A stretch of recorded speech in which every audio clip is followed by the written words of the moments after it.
we identify in the system, we include it in this in the system needs report that is part of the T1DP and is in fact one of the main bricks of the T1DP. This year we have another of these important main bricks that are the offshore network development plan. They provide a high-level outlook of the development of the offshore systems. They were published in January 2024 according to the new Trans-European Energy Network Regulation. Yeah.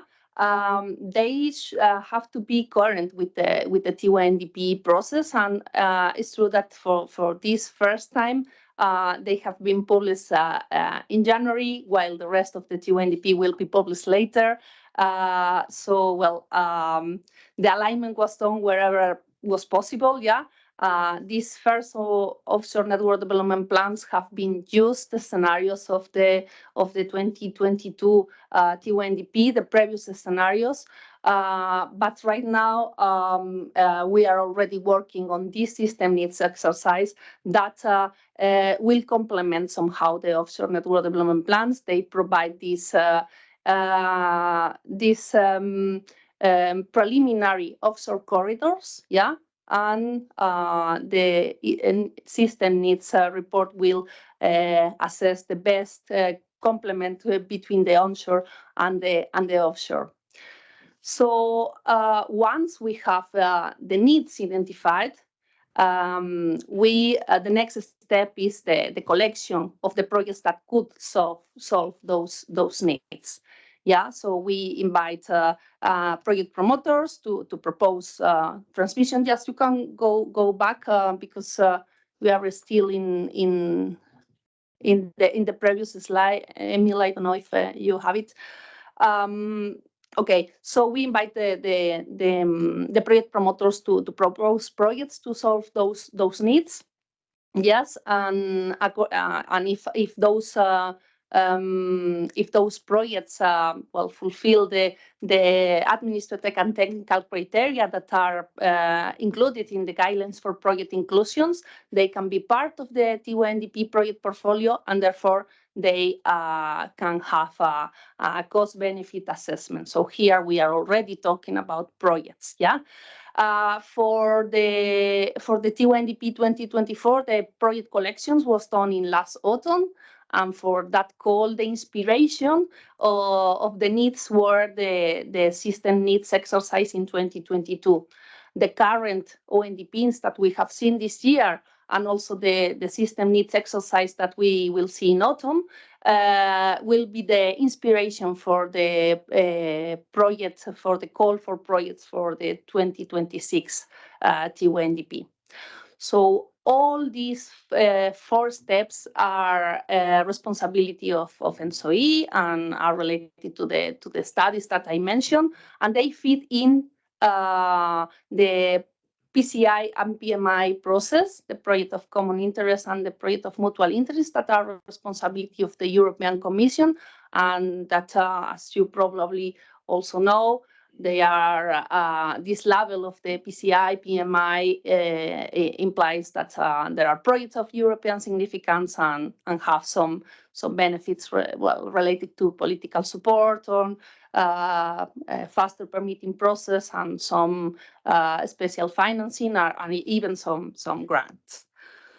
So if we go to the next slide, just a reminder to clarify, what's the ONDP that allows to identify preliminary offshore corridors that they fit into the system exercise, at least in this T1DP 2024, to obtain the best combination of the onshore and the offshore, and that may become projects in the T1DP 2026.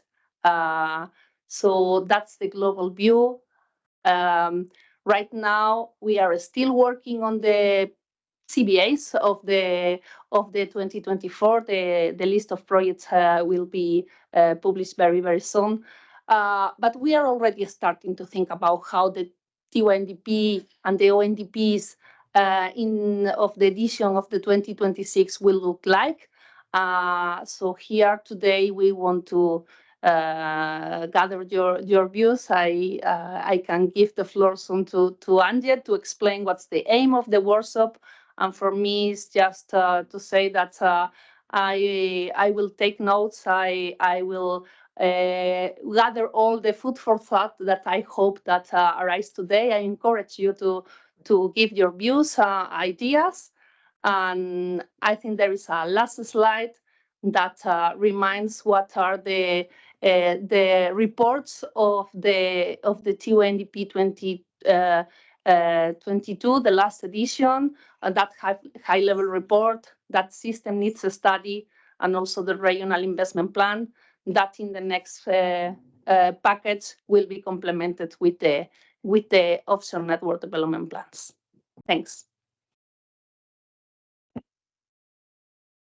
Yes, welcome from my side as well. I'm Antje from Energinet. I was leading the ONDP, and I will not show any slides, as I assume everyone has had the chance to look into the material. Maybe you even have heard the webinar before, and I hope you all have something in mind to recommend what we could do better this time.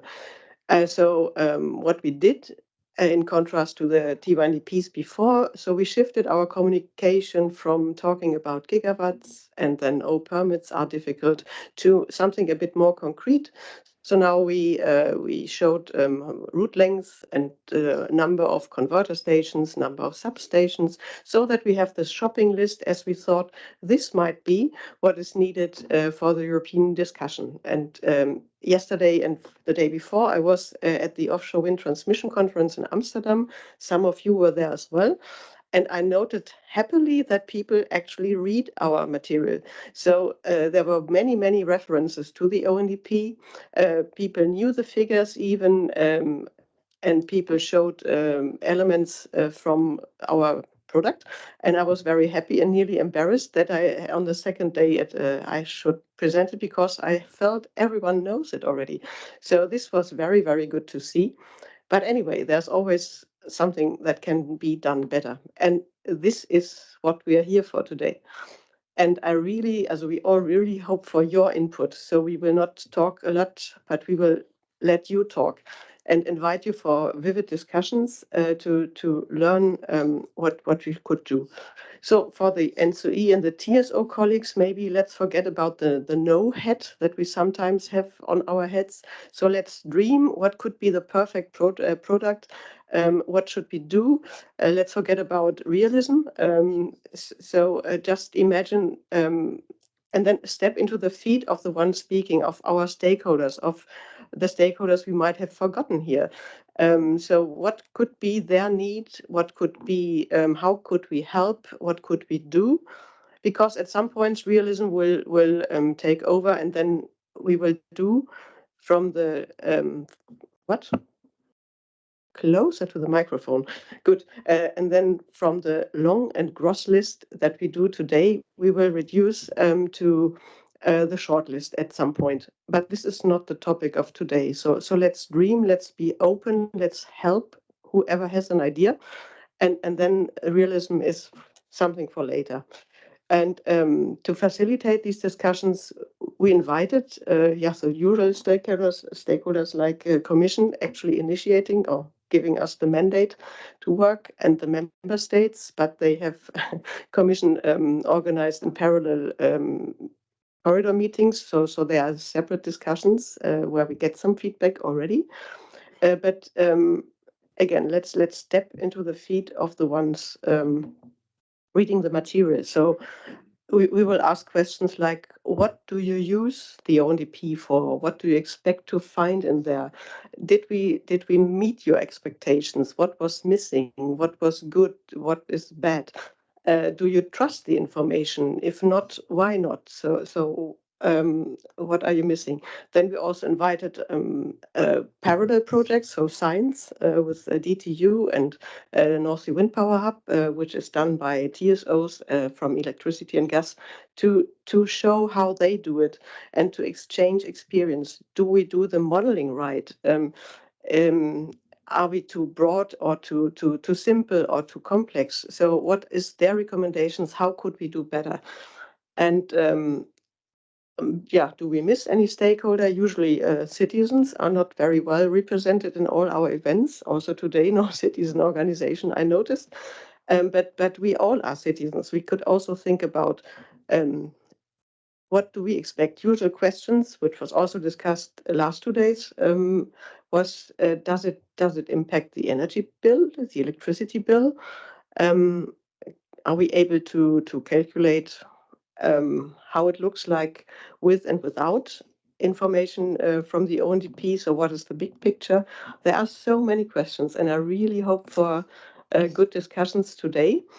And yeah, let's be open. And I think I should not talk much longer because let's simply start with the first ideas from the Commission.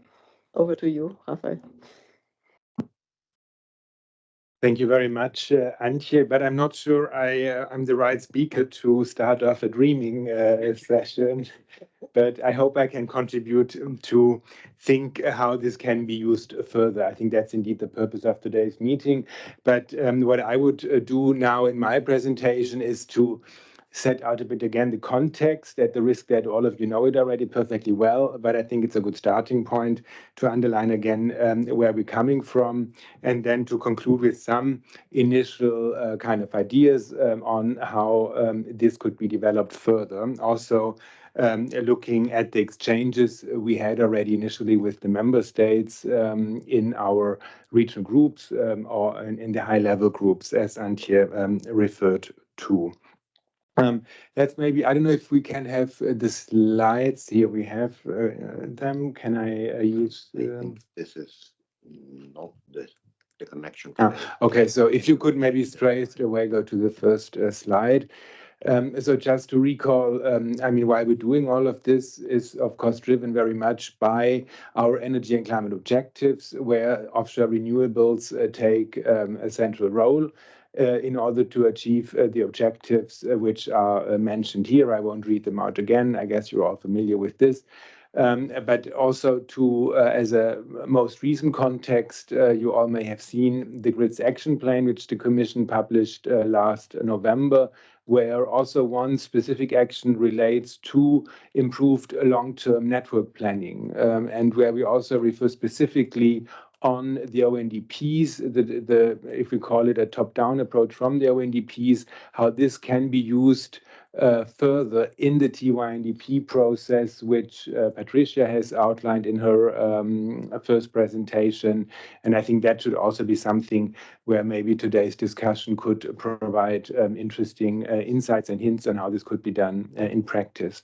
So then, you know, in 2020, we published the Offshore Renewable Energy Strategy, which was the first strategy at the time, with ambitions which we considered at the time ambitious, which was the 60 gigawatt offshore wind by 2030, which in the meantime has been outdated by new commitments by member states, which now sums up to more than 100 gigawatt by 2030.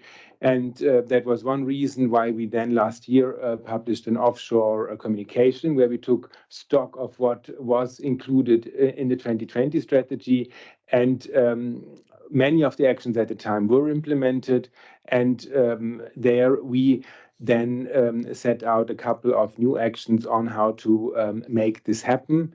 And one element was, for example, also spatial planning, a regional approach to MSPs, but also we hinted at the ports infrastructure and other elements, just to set the scene. If we then go to the next slide, please.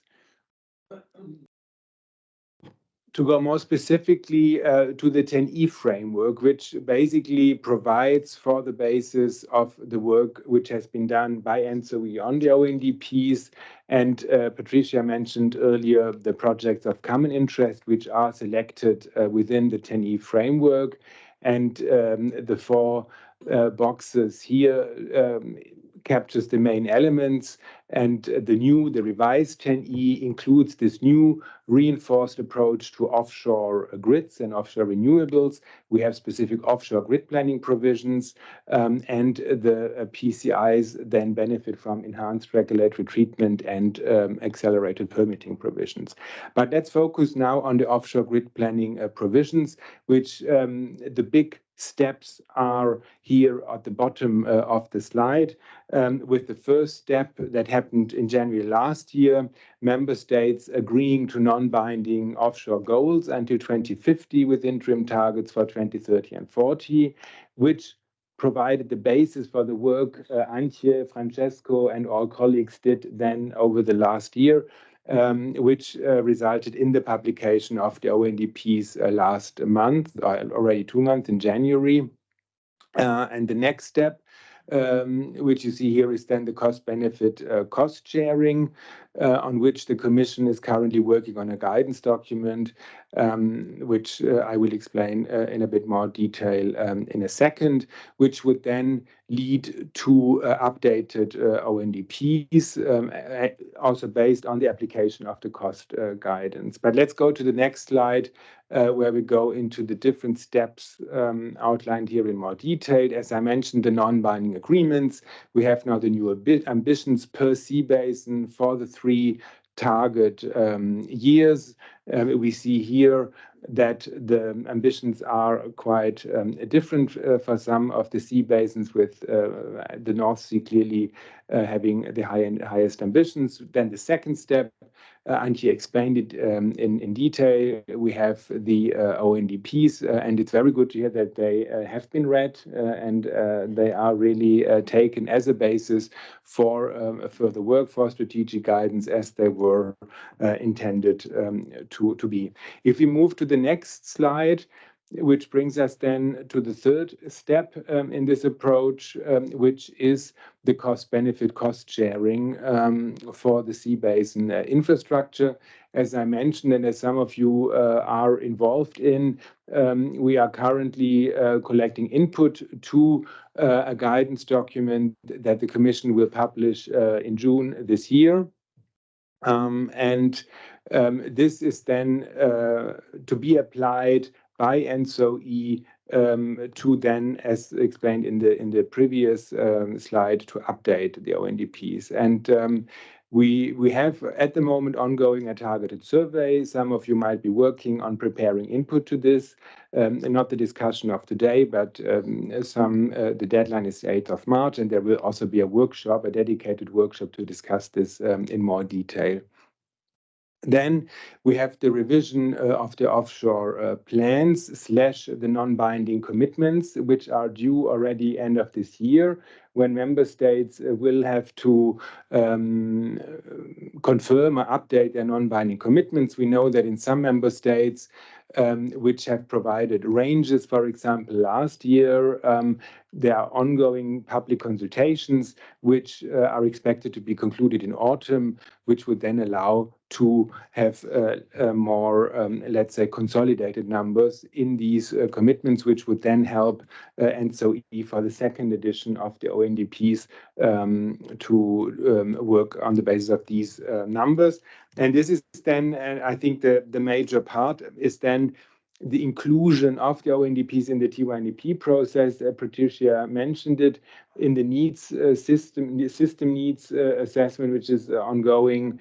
This, I think, is a very important input to make sure that this is adequately reflected also in the needs in the onshore context. Let me then conclude with the last slide on some elements, recommendations for the next ONDP edition. If you could maybe go, Emil, to the next slide. And we've structured it along through, no, sorry, there's one in between, which I've forgot to highlight why all of this is important, but I think it goes without saying. I mentioned it several times, and I don't need to repeat this, but just maybe here to highlight the importance of hybrid projects and the need for strong regional cooperation, what we're working on very much in the Commission, in the high-level groups, and in our regional groups. And the purpose of this is, of course, to accelerate the implementation of renewable projects.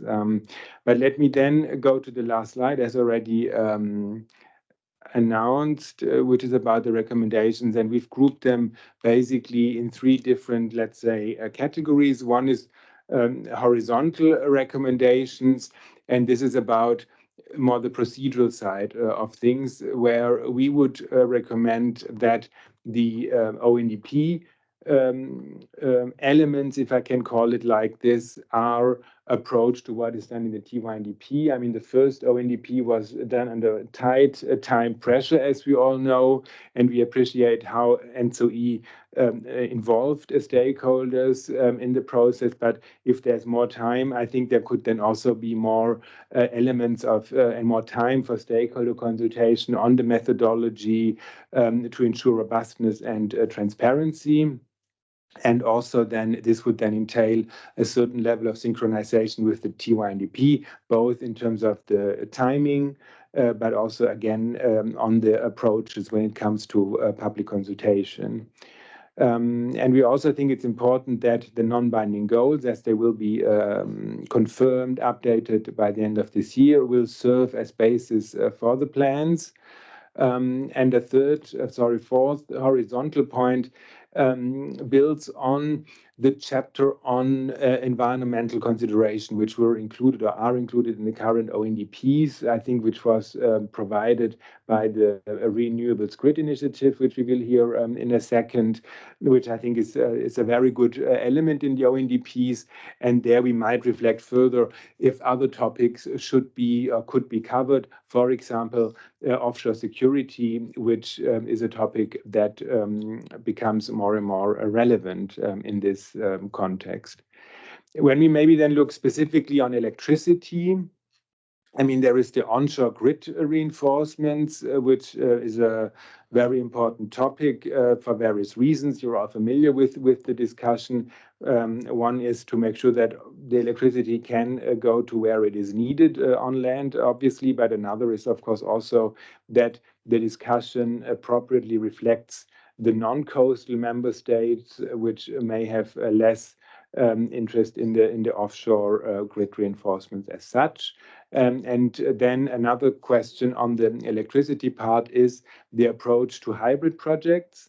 And I think we will touch upon this also later in the discussion, to what extent the methodology taken for the first ONDPs and possible developments for the next ONDP, the approach to hybrids does justice to hybrids, if I can call it like this, because the starting point was, if I understood it correctly, radials, and then we see what makes sense in a hybrid way.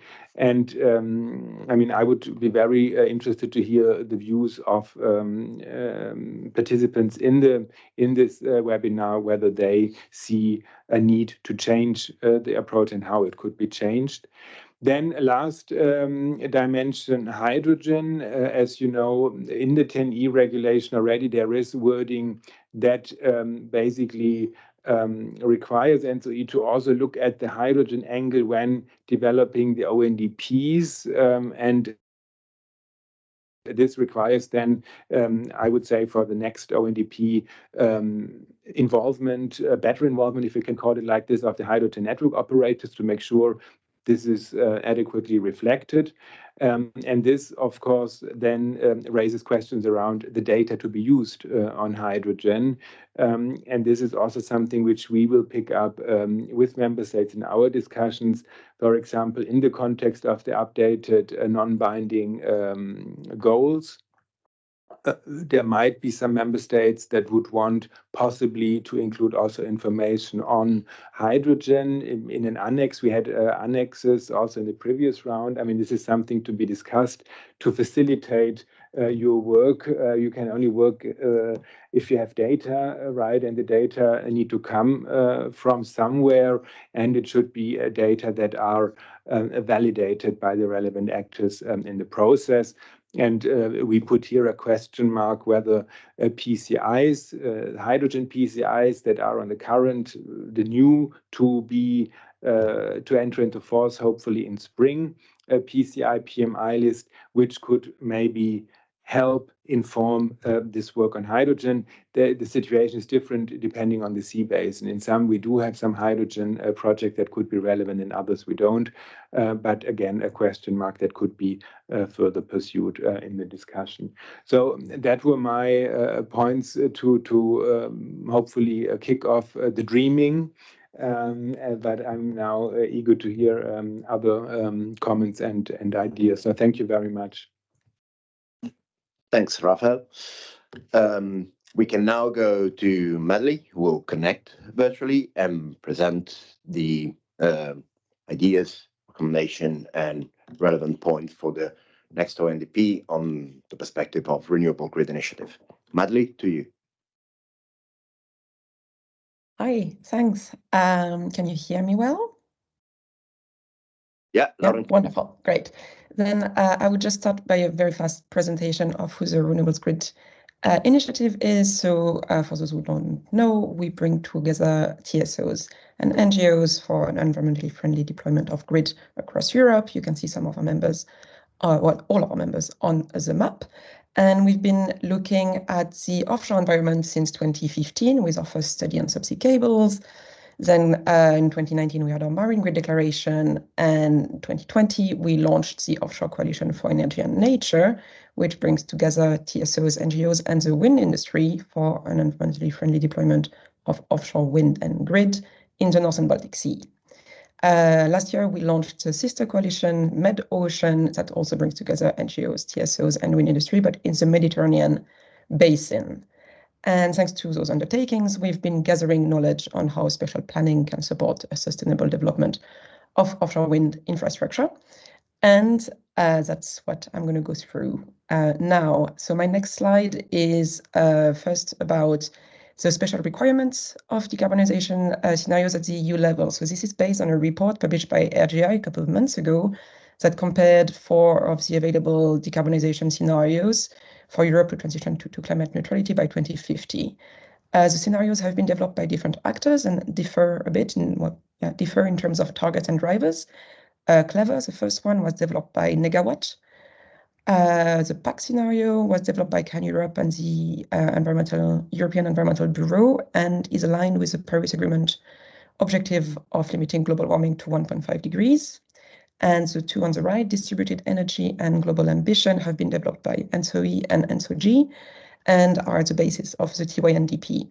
So I invite you to have a look at the whole report to see all the results that also include special requirements for solar, hydrogen, and onshore wind, as well as breakdowns by region. But here I just wanted to highlight the space requirements for grid and offshore wind, so by 2030, 40, and 50. The percentages that you can see represent the share of this technology in the total space needed for the energy infrastructure. And so we can see that according to these scenarios, offshore wind would take up around 25% of the overall space dedicated to energy infrastructure by 2030 and more than 30% by 2050. This is, of course, a European average. Countries in Southern Europe will rely more on solar, whereas countries around the North Sea rely more on offshore wind. So there's going to be differences based on country and region, but this is the average for Europe. And the goal of the report was also to highlight the need to integrate high-level modeling results into local planning, because there's currently a lack of tools doing that. The results of modeling say how much capacity is needed, but not where to locate it, whereas maritime spatial planning says where to locate infrastructure, but does not always take into account what model says. And for sustainable deployment of offshore energy infrastructure, better integration of planning is really important. And given the space that offshore wind will take in our energy systems, it's important to plan its deployment as well as possible. So that brings me to my next slide, which is a sea basin approach. That's very important for sustainable planning. So first, transboundary cooperation. So the benefit of planning at sea basin level is that offshore wind and grid can be sited in the most efficient way, of course. That also works for nature, because if we protect 30% of EU waters, that also needs to be coordinated across borders to ensure connectivity and continuity between biodiversity hotspots. Then the ONDP is actually a very good example of integrated planning at sea basin level that also considers nature. And the next version, that's why we're here, right? To have it even more integrated. But it's a great first step. Regional sea organizations also play a huge role there. So in the North Sea, for example, there's the North Sea Energy Corporation and OSPA that have a big role to play. And there's also newer initiatives like the Greater North Sea Basin Initiative that looks at integrated energy, food, and nature transitions at sea basin level. So this is ambitious, but also very necessary. And the willingness of member states are really important for those corporations to be truly fruitful. And that's something that always needs to be there. And the last point on this slide is concerning data, because data collection and sharing are really important to improve our understanding of cumulative impacts of offshore wind and grid deployments. And RGI and Ocean promote a centralized collection of long-term environmental monitoring data.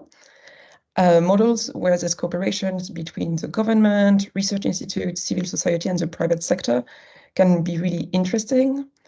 And having such a centralized approach can enable the sharing of knowledge and costs, but mostly can ensure that data is available for all, which is the most crucial part, because today the fragmentation of the data collected is really a main issue. There's a lot of data being collected, but not necessarily available for the right person or not available easily.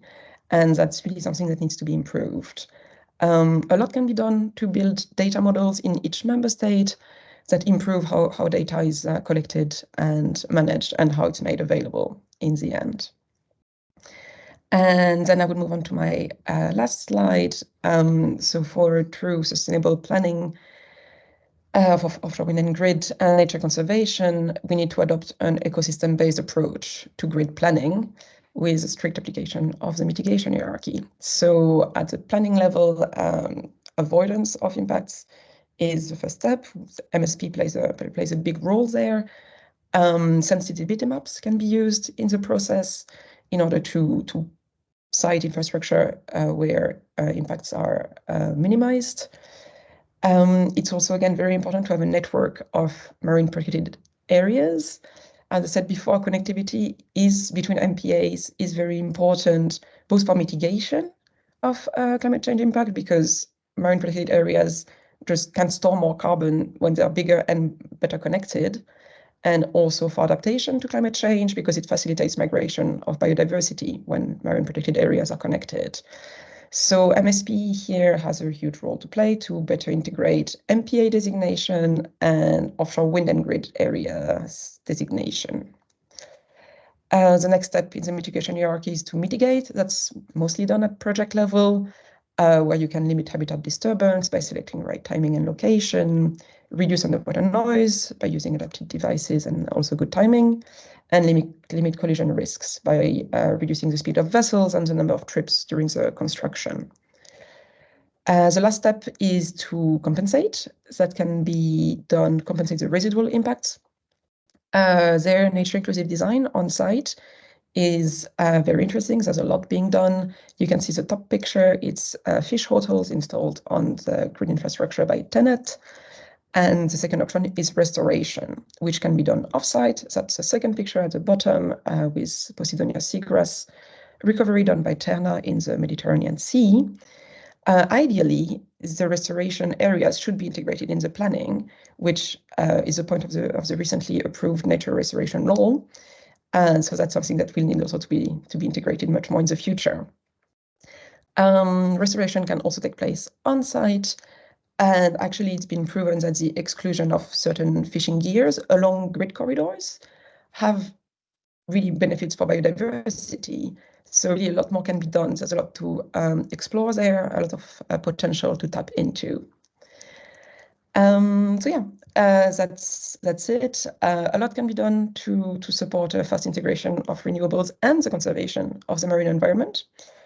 I hope this presentation gave some inspiration. That's all for me. I'm available for questions, as well as two of my colleagues who are also joining remotely. Thank you. Thank you. Thank you very much, Medley.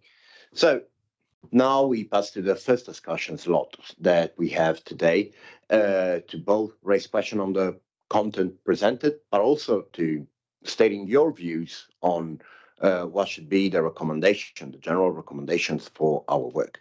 So in case you have any question or comment, feel free to raise the hand, and Emil will take the microphone to you. The session will be moderated by Antje here, if you want. And we will show on the screen the questions that are coming from the virtual attendees. So I invite also the people connected to raise your questions and put them on Slido so that everyone can see them and we can answer and discuss on them. So Antje, to you, and if anyone wants to participate, raise their hand. Thanks. Yeah, now I have a mixed role because I immediately had questions, both one to Raphael and one to Madly. Madly, maybe you are still connected, and I was wondering, you showed some percentages. Could you explain once again? I didn't get it. Is this percentage of the sea basin, or what percentage was that? No, that's not percentage of the sea basin. It's percentage compared with the overall space requirement for the whole energy infrastructure to be developed by 2030, 40, 50. How much of this, offshore wind is going to be, so 25% of the whole space required. For energy production in the sea basins? In Europe, yeah. Okay, thank you. Raphael, I misuse my position again. What did you mean with offshore security? So there are several possibilities how to understand that. You had a recommendation that we should maybe focus on that as well. What exactly did you mean?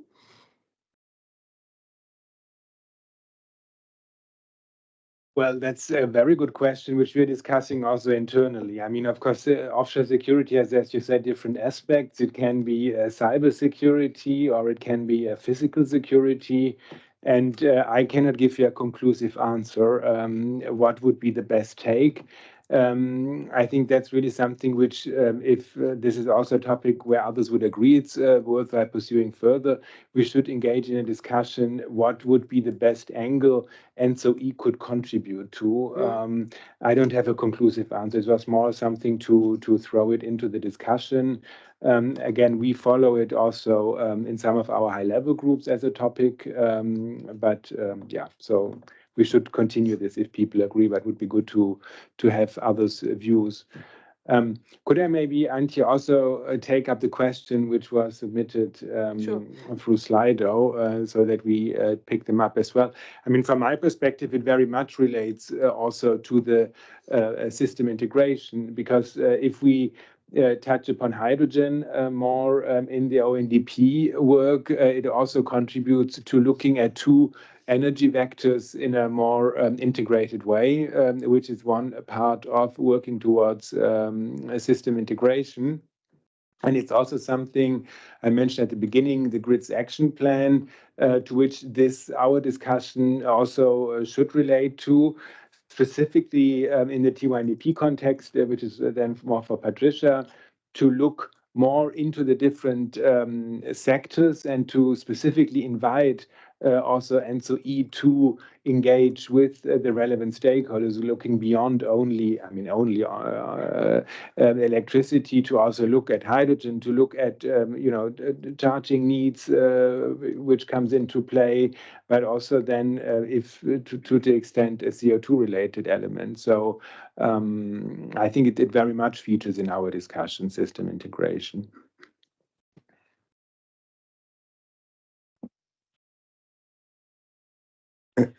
And this, let's say, also allows me to point out something that in the first edition of the ONDP, even though we have not had the chance to expand, let's say, the hydrogen infrastructure, we still had considered and observed the benefits of integrating hydrogen production into offshore wind. Especially, I think you can find it in the North Sea report, the amount of the capacity of electrolyzers considered in the model and how they've impacted in terms of additional energy produced. So already in this first edition, we had our the possibility to see the benefits there. Indeed, today and the next edition will be all about now what can we do more. So instead of simply taking the inputs from the member states, how to properly model the system to explore more, to optimize the system from the different carrier perspective and including the right data into our models.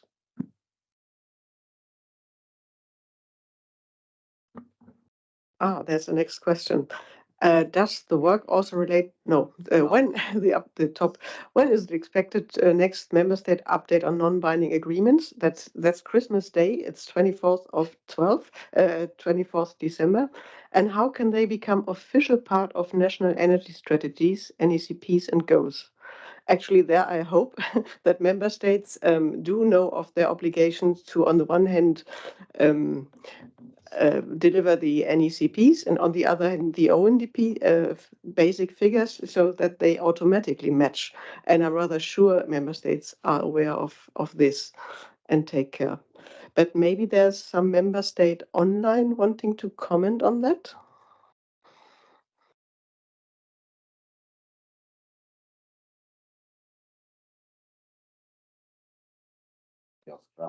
Yeah.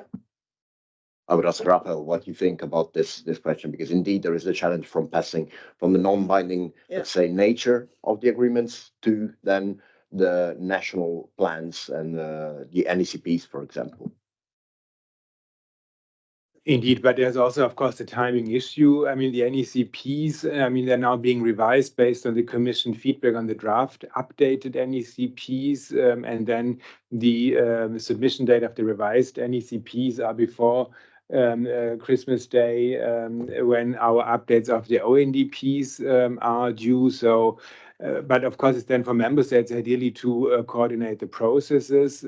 But I would also say that the non-binding agreements on offshore go until 2050, where the timeline is a bit longer than the focus of the NECPs, which is more focused on 2030.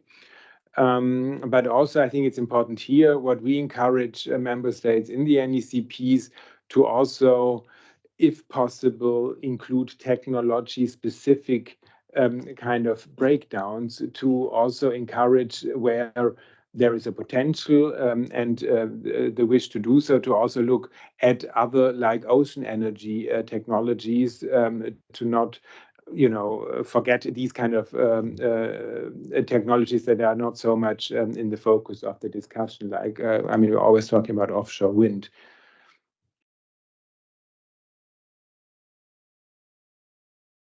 Anyone in the room to comment on that? Otherwise, we move to the next question. So then next is, besides stakeholders from the hydrogen industry, which other stakeholders have been consulted so far, and from which stakeholders do you expect wish input? How could this influence the outcome of the ONDP? Yeah, there we are open to receive your recommendation. So we have had contact, of course, to Wind Europe, because they know everything about expectations and what is there. And so we had exchanges there. We did have exchanges with 10E corridors, so which is member states, NIAs, European Commission. Who else? Francesco, you remember? ASA, we had a conversation with ASA. Who else? No, this is where the main interaction we had for the first edition. About who should join, let's say, the conversation is, I mean, part of, let's say, the stakeholders that we are that we would like to exchange with are either connected or present in this room. And in general, it's about the environmental aspects. I mean, yes, we had, of course, the RGI collaboration, but also trying to understand more how can we deliver relevant information, because the ONDP is about giving the information needed to speed up the deployment of the transmission infrastructure, so to reach those goals. There is, of course, the intention and, let's say, also catching up with mentioning the ocean energy to also dive a bit deeper in, let's say, technologies for generation different from wind. We know from the offshore strategy that part of it is dedicated to ocean energy. So in the next edition, we will also review the amount of this type of capacities that should be considered there. And in general, we wish for input from whoever feel, let's say, impacted by the ONDP. And this is why we would like to use the fact that we have a bit more time for the next edition to make sure that we do not really leave any voice unheard. How could this influence the outcome of the ONDP? Well, first of all, it depends on the type of input. There are inputs that are relevant for modeling, inputs that are relevant for the evaluation of the results.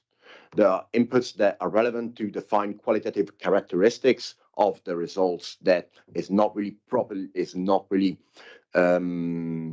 easy to count, but still relevant for information for the developers. So there will be, let's say, several ways to impact the development of the plans. We still have to develop, let's say, a strategy for all the engagement in the interaction, but indeed there is the will to use events like today and use more consultation and exchanges to make sure that we get all the inputs possible. But maybe in the room and online, do you have ideas whom we should involve? So this was maybe Hannah's question was maybe to everyone. So whom should we, beyond the ones we did, involve in the future? What's your view?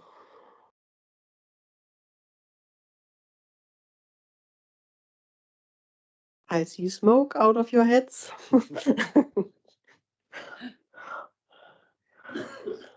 And please, Yeah. To give a little more time for the audience to think about it. I also want to mention, all the stakeholder interaction that is also in the TONDP process, and as the offshore network development plan, we will be a main part of the TONDP. We also talk with, we also have a lot of interactions with the stakeholders. Of course, the consultation are public, the workshops for methodologies, for results. We also talk with the European Advisory Board for Climate Change. That also will probably have some things to say about this. And of course, usual stakeholders that interact are NGOs, are manufacturers, could also a good stakeholder, to gather the view of about what can they provide. And of course, also consultant companies or university that also provide some studies or perform some studies, perhaps more regionally, or but are also interested and can provide many times good feedbacks for the studies that we perform. Thank you, Patricia. Then we might move to the next question, which is there any plan about prioritizing the projects for infrastructure gear mainly? What about PCIs, projects developed by private capital, and TSO projects? So here we have to remind that we talk about high-level corridors, not about projects. So this is then up to project promoters, which could be TSOs or private capital financed projects, so third-party project promoters. But when we did the planning, of course, we have some information. We started from the MSPs, assumed where the platforms will be to get the distances right. And so then we have some ideas which parks might evolve here and there. And then we develop the infrastructure, but communication is only on high level. So you cannot really see in the ONDP from which park to which other park, because that's up to promoters to decide. You just can see, between these countries, it could be a good idea that I develop my project. And we don't distinguish between TSO or non-TSO projects, just to remind you on that.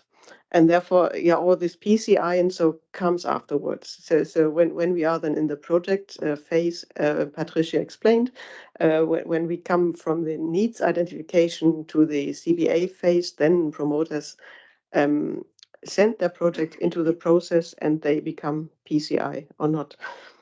So no distinction between who finances what. Yeah. So then the next question was, I missed Trace. Okay, is there one? Oh yeah.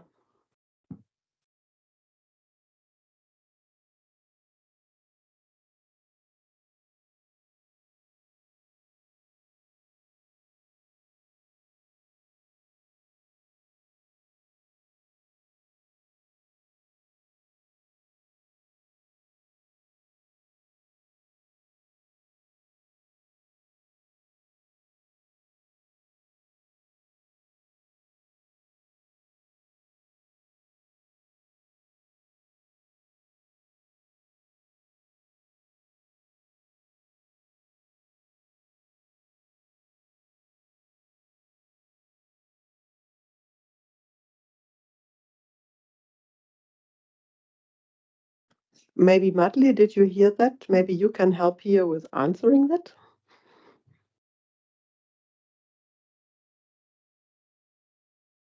Question was, how can we better integrate natural planning into our modeling? So where can we merge to do a better job together?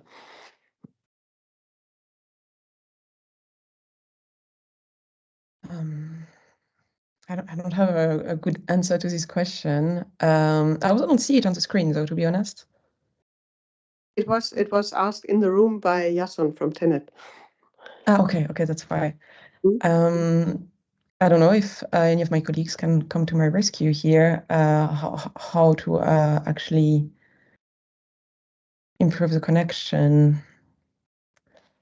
I must admit, I have this question as well, and I think this needs discussion, and there we simply need to learn more about each other's modeling processes so that we can find out in the next month where we can integrate our modeling in a good way. So because you do nature inclusive design modeling and we do grid modeling and whatever, but how to merge this and where it makes sense, I think this is still in the process of being developed between both of us, between all the ones involved in this. I think we don't have an answer yet, but I think we know we have to look into this because it's absolutely. I see that my colleague Christina has raised her hand, so maybe she has some sort of beginning of a suggestion. Yes, can you hear me? Yes. Okay, very good, thanks. Well, I would say that first of all, it's a governance issue. So that the integration of both, it requires collaboration among different ministries, for instance, when it comes to planning. So that this is what Madly was referring to before, when we need this cooperation. And for instance, initiatives like the Greater North Sea Basin Initiative brings the ministries working together in order to understand how the integration can happen. So I would say that here the question is, we cannot give a technical answer, but we can give an answer that actually concerns the governance of the process. So that better collaboration among different ministries and sometimes also among departments within a ministry, tackling different aspects, this definitely will bring at the table those who can then integrate those aspects.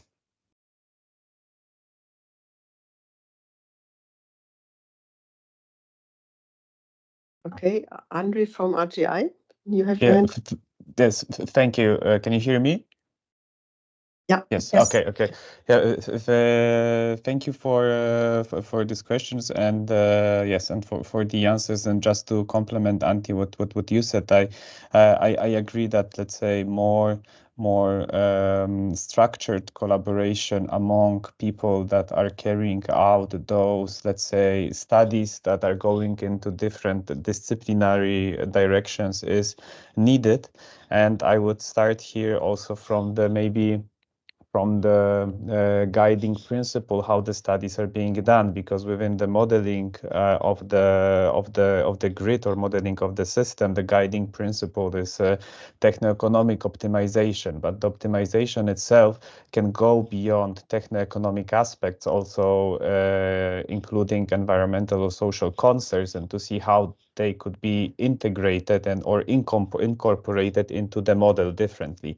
So this is let's say a challenge or a struggle that modelers have been dealing for many years, not only in case of modeling the system, but there have been some promising approaches how to do it.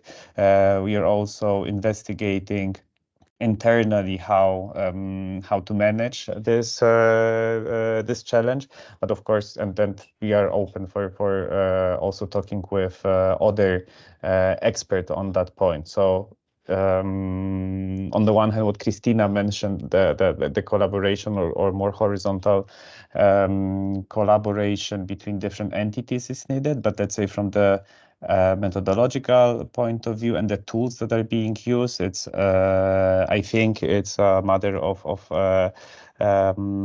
adjusting and adopting the existing tools so that these topics could be incorporated. Thank you. I think that maybe if not related directly to environmental protection, it impacts something that is really important for the, let's say, sustainable use of the maritime space. The studies like the one presented by RGI at the beginning, like the slide about the use of space, are really interesting because for the first time is not only about let's say, the amount of energy infrastructure, but also the space occupied by this kind of infrastructure. So you kind of start not only measuring how much do you need, but also how efficiently you're using the space for the different type of infrastructure. And I think those kind of data can be a nice addition for the future for the for also our work, because it's not anymore thinking just what I need, but also how can I use what I need in terms of space, so that then I'm sure that the development is efficient and is sustainable. And so I can compare different options, not only from a, let's say, purely capacity perspective, but also from other point of view. So I think that was good, a good proposal made by GI last year and food for thought for us. Thanks, Yeah. Francesco. Maybe to jump in. Sorry, that's one of the aspects that like further investigation and analysis can go, because space is only one of the constraints or the scarcities that we are facing when it comes to infrastructural development. And within the analysis that a snapshot was presented by Madly, space is only one of the aspects, but there's also concerns related to water scarcity. There's scarcity of resources that also within the supply chains that needs to be taken into consideration when it comes to the planning and implementation of the infrastructure, or additional scarcities related to the skilled workforce that would need to implement this infrastructure as well. So many different aspects to consider, but indeed opening the discussion into, let's say, first space and water, it's a good step to check the feasibility of the targets and the planned infrastructure. Thank you. Thank you, Andre. I see a hand raised here in the room again, so please, over to you. Thank you, Antje. My question is But could you just introduce yourself? Sorry. Yeah. Yes, I'm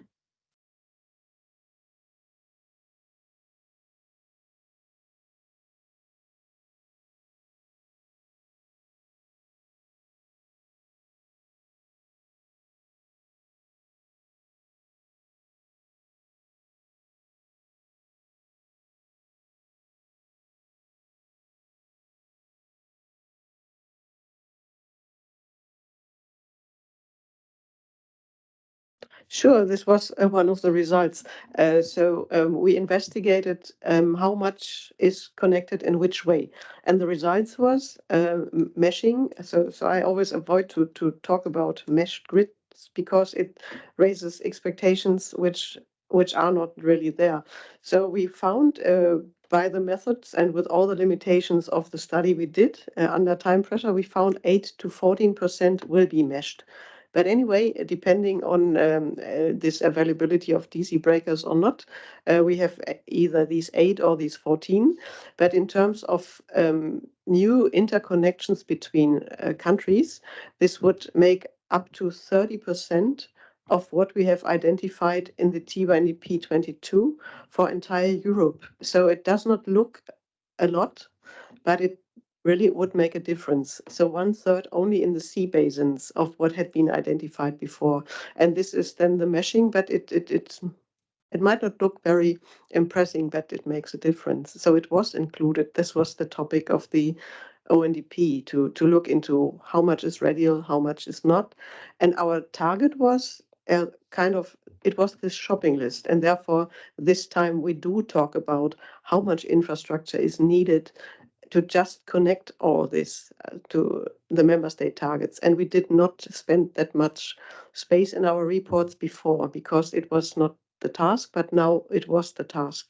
Show to the supply industry what they have to prepare for. Show that we all are knocking at the doors of supply industry. We need all this infrastructure. We need to finance this so that we can have this discussion. Therefore, you might think we do not talk about meshing, but actually we talk about all of it. And the onshore part will be completed in autumn, if I'm not wrong. So this will then also be covered. Thank you. Thank you for that. Welcome. Another hand in the room? Louder because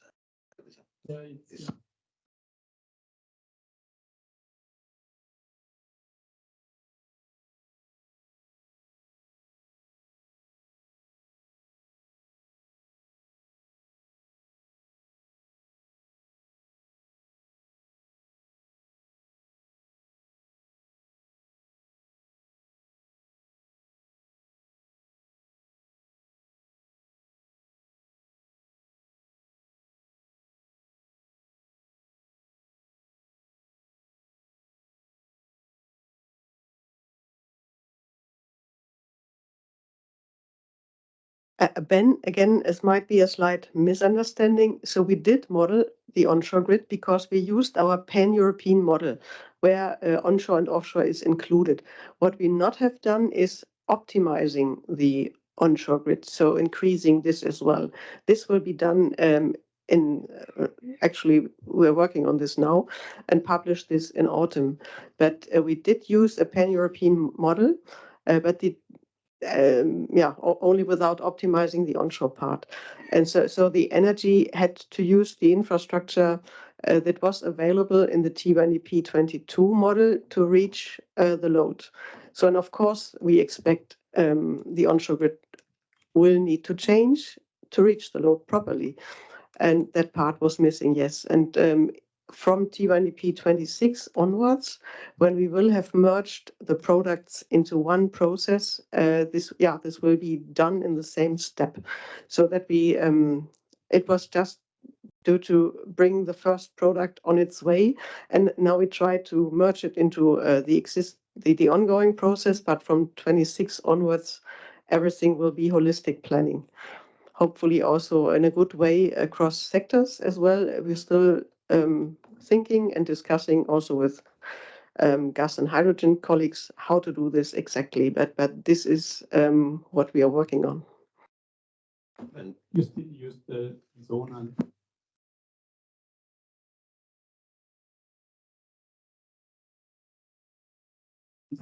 it's the NTC base because the ONDP, we use the TYNDP 2022 distributed energy scenario. So the onshore system was modeled and increase in NTCs was taken into account, the one coming from the scenario. The difference that is not optimized. So we have not run parallel expansion of both systems. So in this cycle, we managed in, let's say, in these two steps. So the ONDP then linked to the IOSN to deliver then an optimization also on the onshore part. But due again for timeline constraints, we could not make the single integrated exercise that we're going to do for the next exercise. And about the second part of your question, indeed, there is an impact. The onshore system is the prerequisite to make sure that that energy arrives to the load centers. Now, that's why one of the main points for evolution there is the integrated expansion of both. Because, of course, one without the other, it's useless. So. Thanks.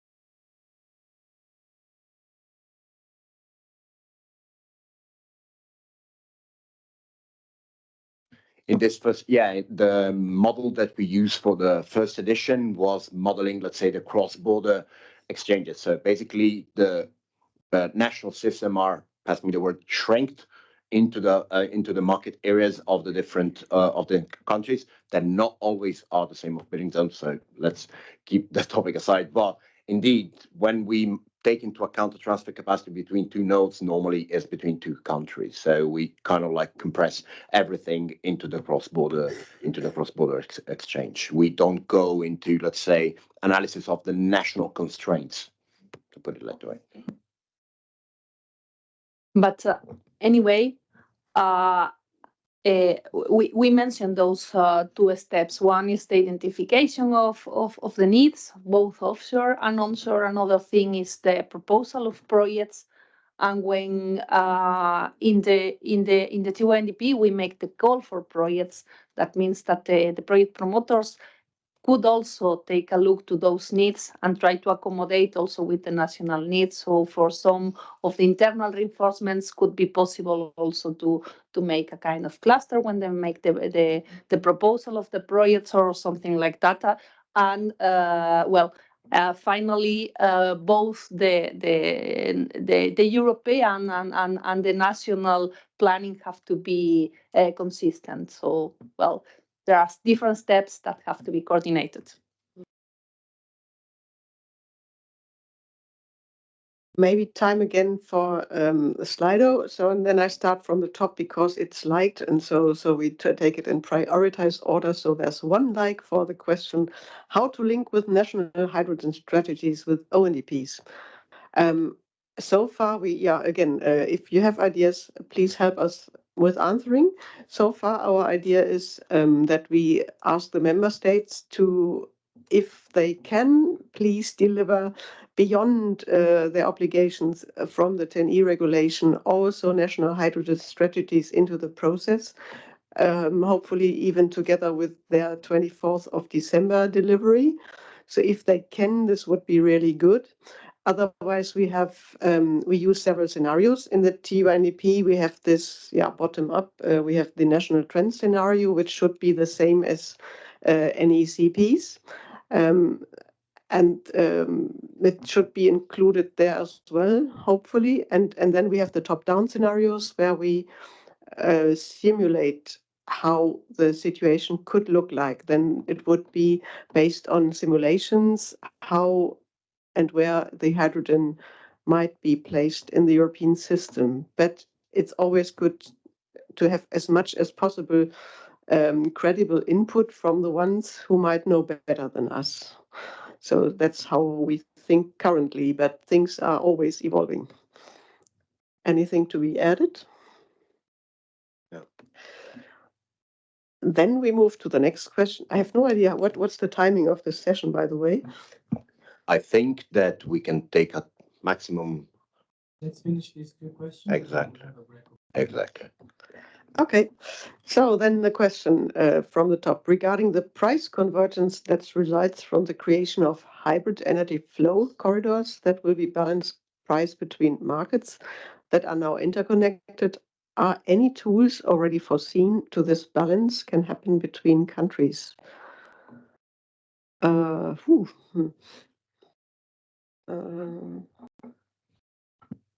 The analysis that we performed in the ONDP is already, let's say, an old one, meaning that we see how the main, let's say, driver for the market expansion we perform is price conversion between the nodes. And these nodes normally are the country nodes. Okay, so we are already using in our model, let's say, in the model for the first edition, the price conversion between the countries as the drive for expansion. Of course, then it becomes a bit more, let's say, granular, the analysis, the moment you start assessing, for example, countries that have multiple offshore nodes, because of course we consider the onshore nodes, but then when modeling the hybrid system, we had to define some offshore nodes, split in the different capacities. So the analysis can also, when it comes to the different areas of the sea and the different nodes considered there, also look at the price conversion between offshore nodes if a country has more than one.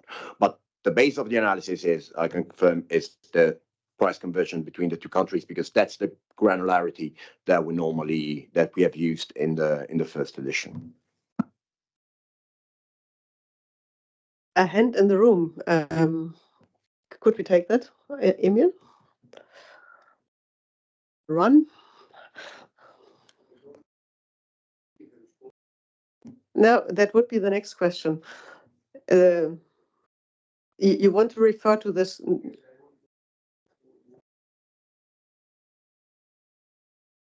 Issue, say, and are you considering the interactions between energy low and the low of the sea? The low of the sea is very complicated. And there are treaties and treaties. How can you find an interaction when already the sector of the energy sector is searching itself? Yeah, the question in the room was, now I try to remember to repeat, actually it was referring to the last question on the sea, about law, difference between law at the sea and on land. I have no idea, and maybe Gabi, could you open your mic and explain a bit? I think so far we did not have legal colleagues in the planning process involved. I'm not so much aware of if this is a difficult topic or not, but maybe you can explain what you mean and why you think we should include it. What is the differences here? Gabi? Can you open Gabi's mic, maybe, Emil? Gabi's.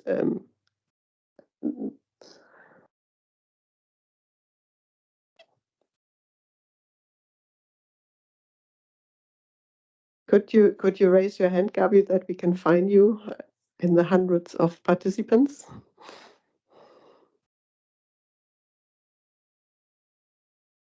Now your mic will be opened.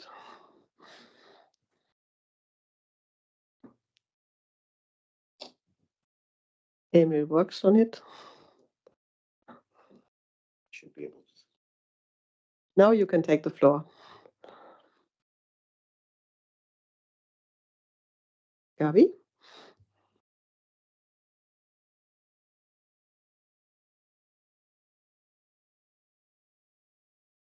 Doesn't work.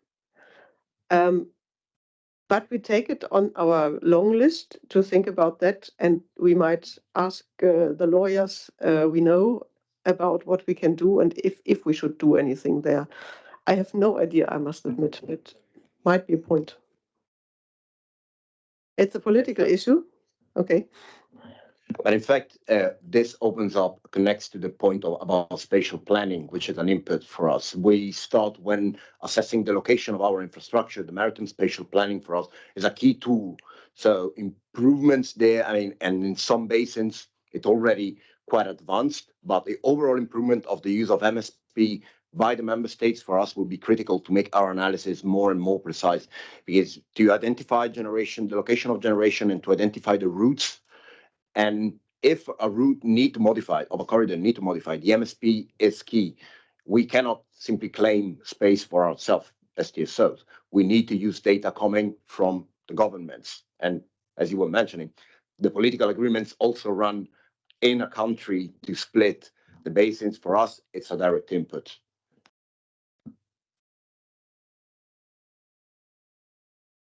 Yeah, I wanted to add that in this part, you mentioned that this maritime spatial planning, it's something that are the member states, the one that are involved, and that's the political approach that here was mentioned in the room. Perhaps some of those maritime spatial plannings only tackle the generation topics. They could also try to reserve some corridors for offshoring for the networks. Yeah, that could be also an improvement for some of those maritime spatial plannings and gather that feedback that we could use and integrate here.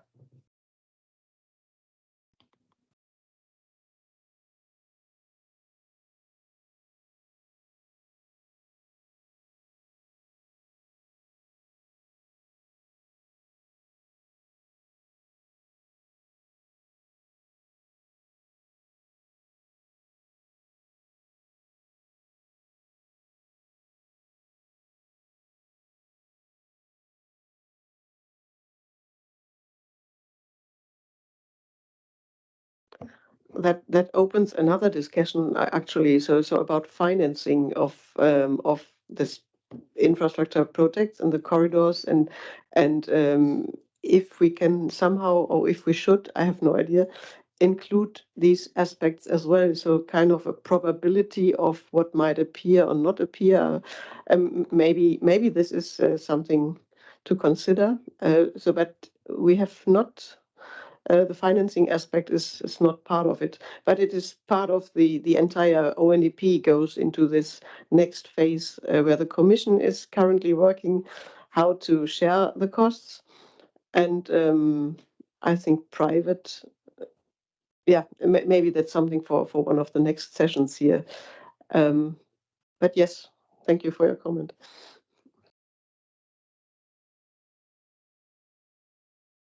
I get some signs. Now we enter the next phase of this day. So having a coffee break, 10 minutes, or what should we say?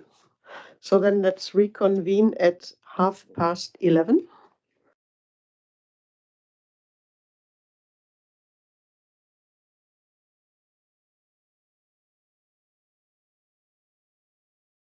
Can you hear me also online? I guess yes. Please react if you can't. So my name is Vasiliki Klonari. I'm representing Wind Europe. And I would like to give you the perspective of the offshore wind farm developers for the role that the offshore network development plans can play in offshore wind deployment. So the ONDPs are a plan, yeah, and they can remain a plan. Hopefully not, but in any case, they come with very high responsibility. And this is firstly because just their existence shows that there is political commitment of European and national authorities to work together and build a very targeted infrastructure to integrate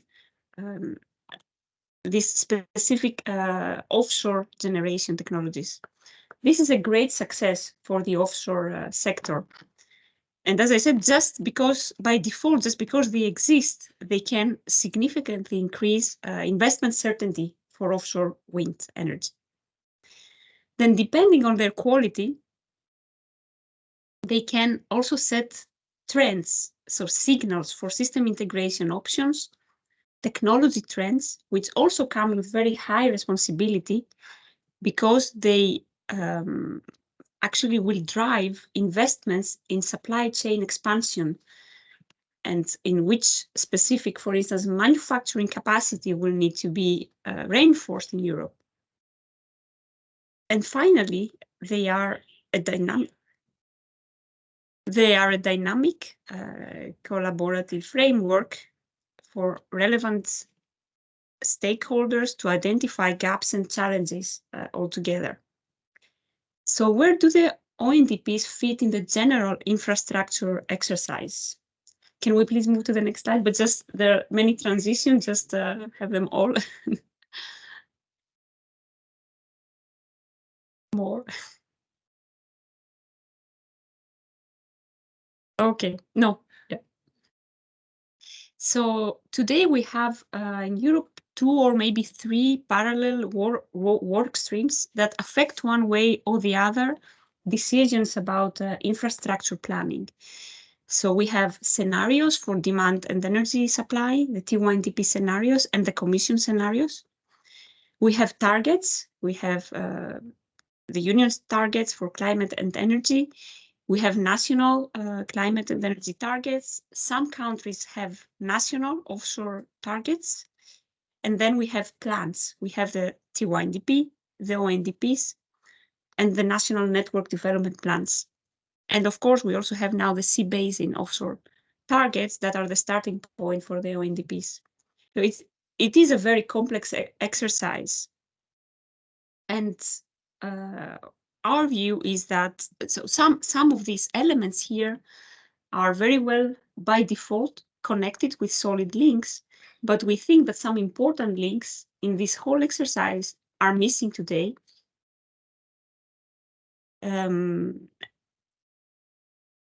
So these are actually the red lines that you see here on the screen, or maybe are missing in some of the cases, or it's not very clear how they are being used.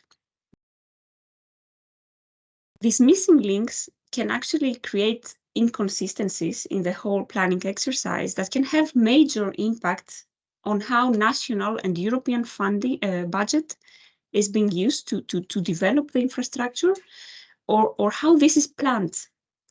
And just to give an example, if there is no feedback loop between the T1DP, the ONDPs, and the state of play of the national network development, not just the plans, but where we are really in terms of development, we can have implications such as that onshore reinforcements that will be funded by national budget will not be identified on time or correctly. And this will delay the whole process also to deliver the T1DP or ONDP capacities. Or it might be, this realization might come at a moment where it will not be politically acceptable to have them, because suddenly the network tariffs will increase too much for countries that will be exporters of offshore wind energy. So our recommendation here is that we need, as soon as possible, to work together and create these solid links, or at least some feedback loops, even if it's not possible or if we don't have the time to align everything now. So this is about where the ONDPs fit into the general exercise. Let's now delve a bit more about our considerations for the modeling of the ONDPs. Let's move next slide, please.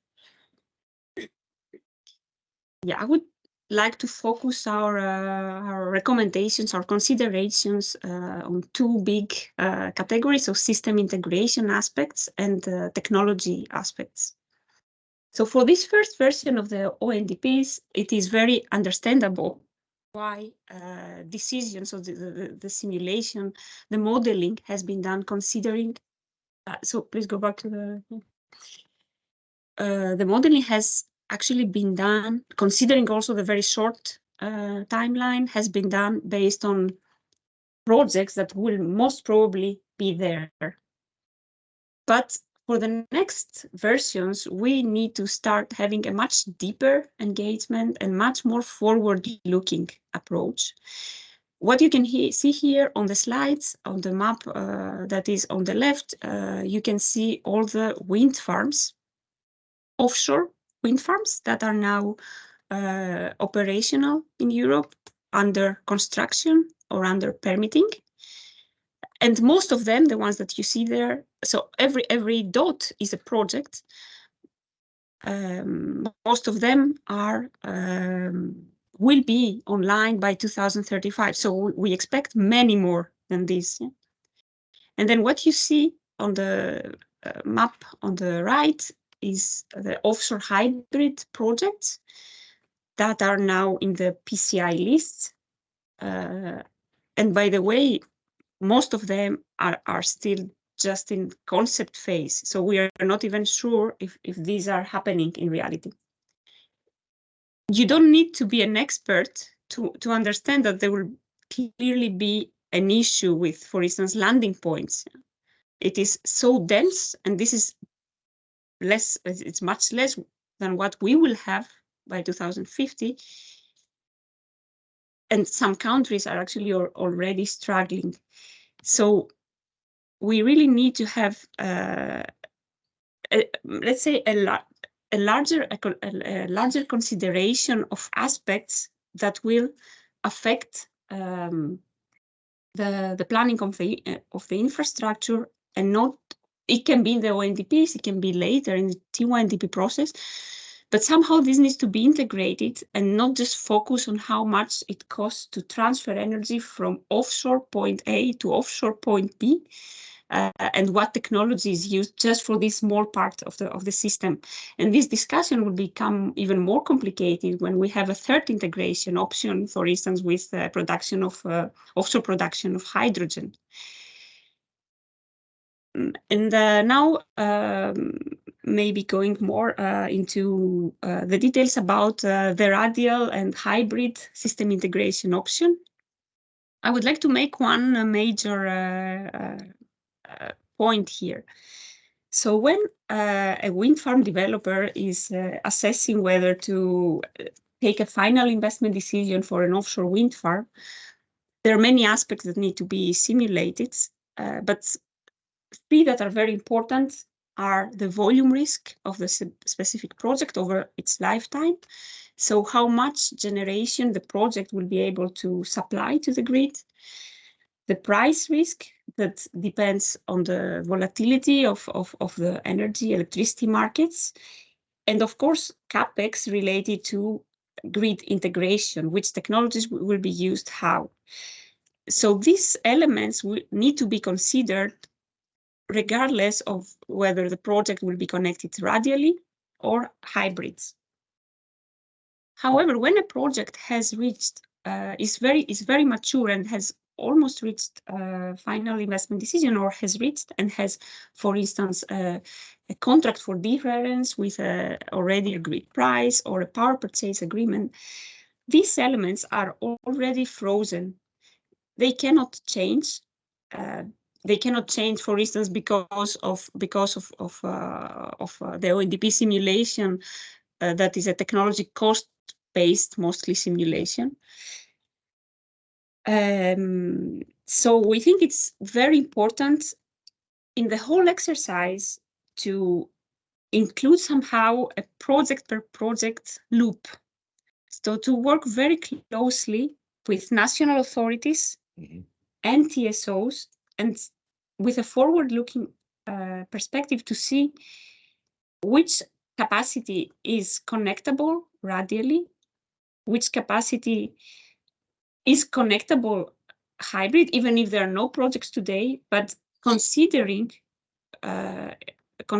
all the system integration aspects that are relevant. So because there was this question about which stakeholders to involve, and it was not clear to me if the discussion is directly just with ACER or national authorities, ministries, for instance. We think it's very important to establish a very close collaboration between ENTSO-E and these national authorities. For instance, just for auction planning. So which capacities are being auctioned when? And what does this mean in terms of grid integration? So let's now move to the technology part. So regarding technologies, the technologies for offshore for the integration of offshore wind farms are changing very quickly. They're evolving, and there is a lot of optimization that is happening. And this means that also their costs are changing. And this will be the case, of course, between the ONDP cycles. And the whole exercise needs somehow to follow very closely this development. Regarding the technologies that have been considered for this first version, the feedback we got from offshore wind farm developers, from technology suppliers, but also from TSOs, is that not all alternatives have been considered. This is a major issue because it seems that many important decisions have been taken based on the possibility to have the DC circuit breakers, which of course indeed is a game changer and will allow to expand capacities, but many other alternatives exist today and are used. So this somehow needs to be reflected in the simulation. And there's a similar comment about costs. So the feedback we got is that the costs have not always been modeled, and considering both HVDC cables and converters, DC and AC converters. So this is something that really needs to be considered carefully, and we think a regular exchange will be needed among key industries, TSOs, of course, all relevant technology suppliers and asset developers. But there is another issue that I don't know, have a recommendation how to resolve it now. Maybe this regular exchange, but just wanted to bring it to the discussion. That the ONDP should not have result in a situation where specific sea basins, because they are more advanced or because they have bigger capacities to procure, will advance too quickly, blocking others from advancing, for instance, due to inadequacy of supply chains.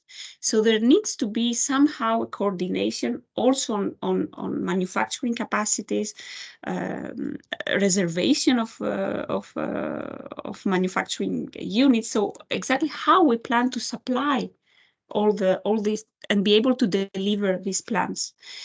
And for that, we think that standardization and procurement rules will also play a very important role. And then I have a last point, not to terrify people, that I will start a discussion about the offshore cost-sharing methodology, which we prefer to call investment sharing, to give a more positive note, because it will be a big European investment, right, for our future. So there are some projects or offshore infrastructure projects that are already mature and are maybe ready to start to be deployed, but nothing will happen before the European Commission gives guidance on this offshore investment or cost-sharing methodology. And this is a very complex exercise. Our view is that we cannot wait forever to have a perfect methodology. We need to have a methodology soon so that things can start. And then we need to, of course, continue refining it until it is perfect. But to start deploying, we think that with the current investment frameworks, it will not be possible, especially if we don't have this methodology. So we think that at least partly, investments in offshore infrastructure will need to be disconnected from network tariffs, and that we will need new funding vehicles in Europe, such as a European fund just for infrastructure, offshore infrastructure, a neutral net fiscal impact fund, where, for instance, the EIB could play a role, and which for sure would give also rewards to TSOs for building the infrastructure. So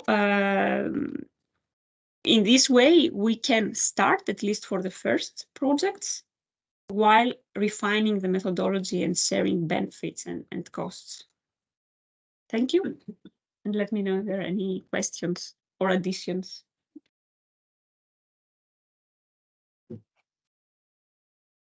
Thank you. Thanks, Vasiliki. We will get also during the discussion time by everyone, if you want already also connected, to already post the questions. We have one already coming. And now we go to Jelle from North Sea Wind Power Hub. And TenneT colleague, who will give us some insight on the latest findings from the studies in the joint venture. Jelle, up to you, and the floor is yours. Thanks. Hope you can all hear me. I'm here with a little bit of two hats, because I was also part of the offshore network development plan development group. So anything that I'm proposing to look into, also I'm saying to myself, basically. Just introduction to North Sea Wind Power Hub. If you can go to the next slide. For those that are not familiar with the program, we're a consortium of leading TSOs on offshore developments for electricity and gas in Europe. So my Danish colleagues from Energinet, my Dutch colleagues on the gas side in Gasunie, and then TenneT, both of course active in Netherlands and Germany. We set out to making the hub and spoke concept a reality. I'll quickly in the next slides will tell you about what the hub and spoke concept is. We started in 2019 as a project of common interest, which meant that we could get collecting Europe facility funding, under which we are still doing our research.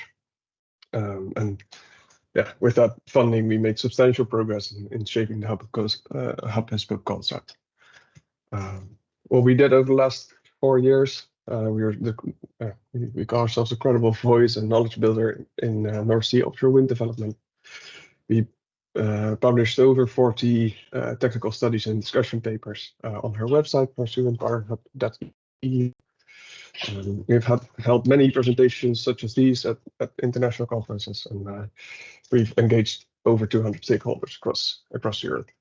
So we think that's quite a significant impact. Then on the next slide, our 2050 vision. We see the North Sea as a common resource for offshore wind, for a decarbonized European energy system on the left. You see a artist impression of this fully integrated hub and spoke system, where both electricity and hydrogen play a major role. And by 2050, we think we will have achieved a fully decarbonized European energy system, so not only electricity system, by developing the North Sea as a common energy resource, resulting in a secure EU energy supply and a high degree of energy independence, which is one of our key drivers. Hopefully by 2050 we have 300 gigawatts of offshore wind installed in this hub and spoke system. We've realized interconnected grid at gigawatt scale with offshore hubs and hopefully also offshore electrolysis, and of course all through intense collaboration with North Sea countries, which you can see in the little flags below. So what do we consider a hub and spoke system? If you go to the next slide, on the right, you'll see a development of systems. Basically, the top 3 is more or less what we're at now. So radially connected wind farms through DC, or hybrid connected wind farms through DC. And in the ambition of at least the Dutch government, there's also radially connected wind farms with offshore conversion already considered. So conversion to hydrogen. And what we consider as a hub and spoke system is a more developed version of this. The spokes that connect to multiple countries, with the hub being in an offshore bidding zone, either with or without conversion. So what we consider as a hub and spoke is basically a system where we collect vast amounts of offshore wind power, and connect these hubs in a flexible network across the countries around the North Sea, and possibly also converting renewable electricity into hydrogen. So yeah, it's either collecting and connecting or collecting, and converting that we consider as a hub and spoke system. So what we feel that system planners need on the next slide. We feel that all these elements need to be considered to effectively build out offshore wind in the North Sea. So we feel that system integration is a key part of unlocking these vast amounts of offshore wind. We show through analysis that efficient transport of electricity is facilitated through this integration. It increases the overall flexibility of the system, and it helps to decarbonize hard-to-abate sectors. So in all these aspects, there needs to be a consideration of both hydrogen electricity, offshore infrastructure versus onshore infrastructure, and hub and spokes, and of course, still radio connections. On the next slide, we feel that this the hub and spoke system is really required for 300 gigawatts of offshore wind. That radio connections cannot simply unlock this ambition. And already by 2030, we need key drivers and high-level design choices to make this a reality. We show through research that hub and spokes are the most efficient way to create an energy-independent EU energy system. Through development of our ideas, we've seen that moving from a more centralized hub, as we started out with first, a more distributed hub is probably more efficient, also from a governance constraint. We also call for the ability to do anticipatory investments. Hub and spoke will require some significant anticipatory investments, but that will pay off in a longer run. And therefore, we also need a modular build out. So we should start with electrification. It should always be the first step. Whenever there's electricity demanded, we should supply them electricity. And it should then be built out further into a mix of electricity and hydrogen solution, or even dedicated hydrogen solutions where that is deemed appropriate. On the next slide, we show what North Sea Wind Power Hub looks like. So we've split it up in 4 different themes. First being this system integration workstream, where we try to answer what are the challenges and drivers to integrate large-scale offshore wind in an energy system transition, and which design principles can be determined for the energy infrastructure at the North Sea. And what we saw there, and what I'll show in the coming slides as well, is that the future system needs landing zones close to the offshore energy system, with flexible consumption, offshore electrolysis, and hub and spokes to really develop the far offshore areas. This allows us also to analyze the technical feasibility of the identified system. So that's another work stream.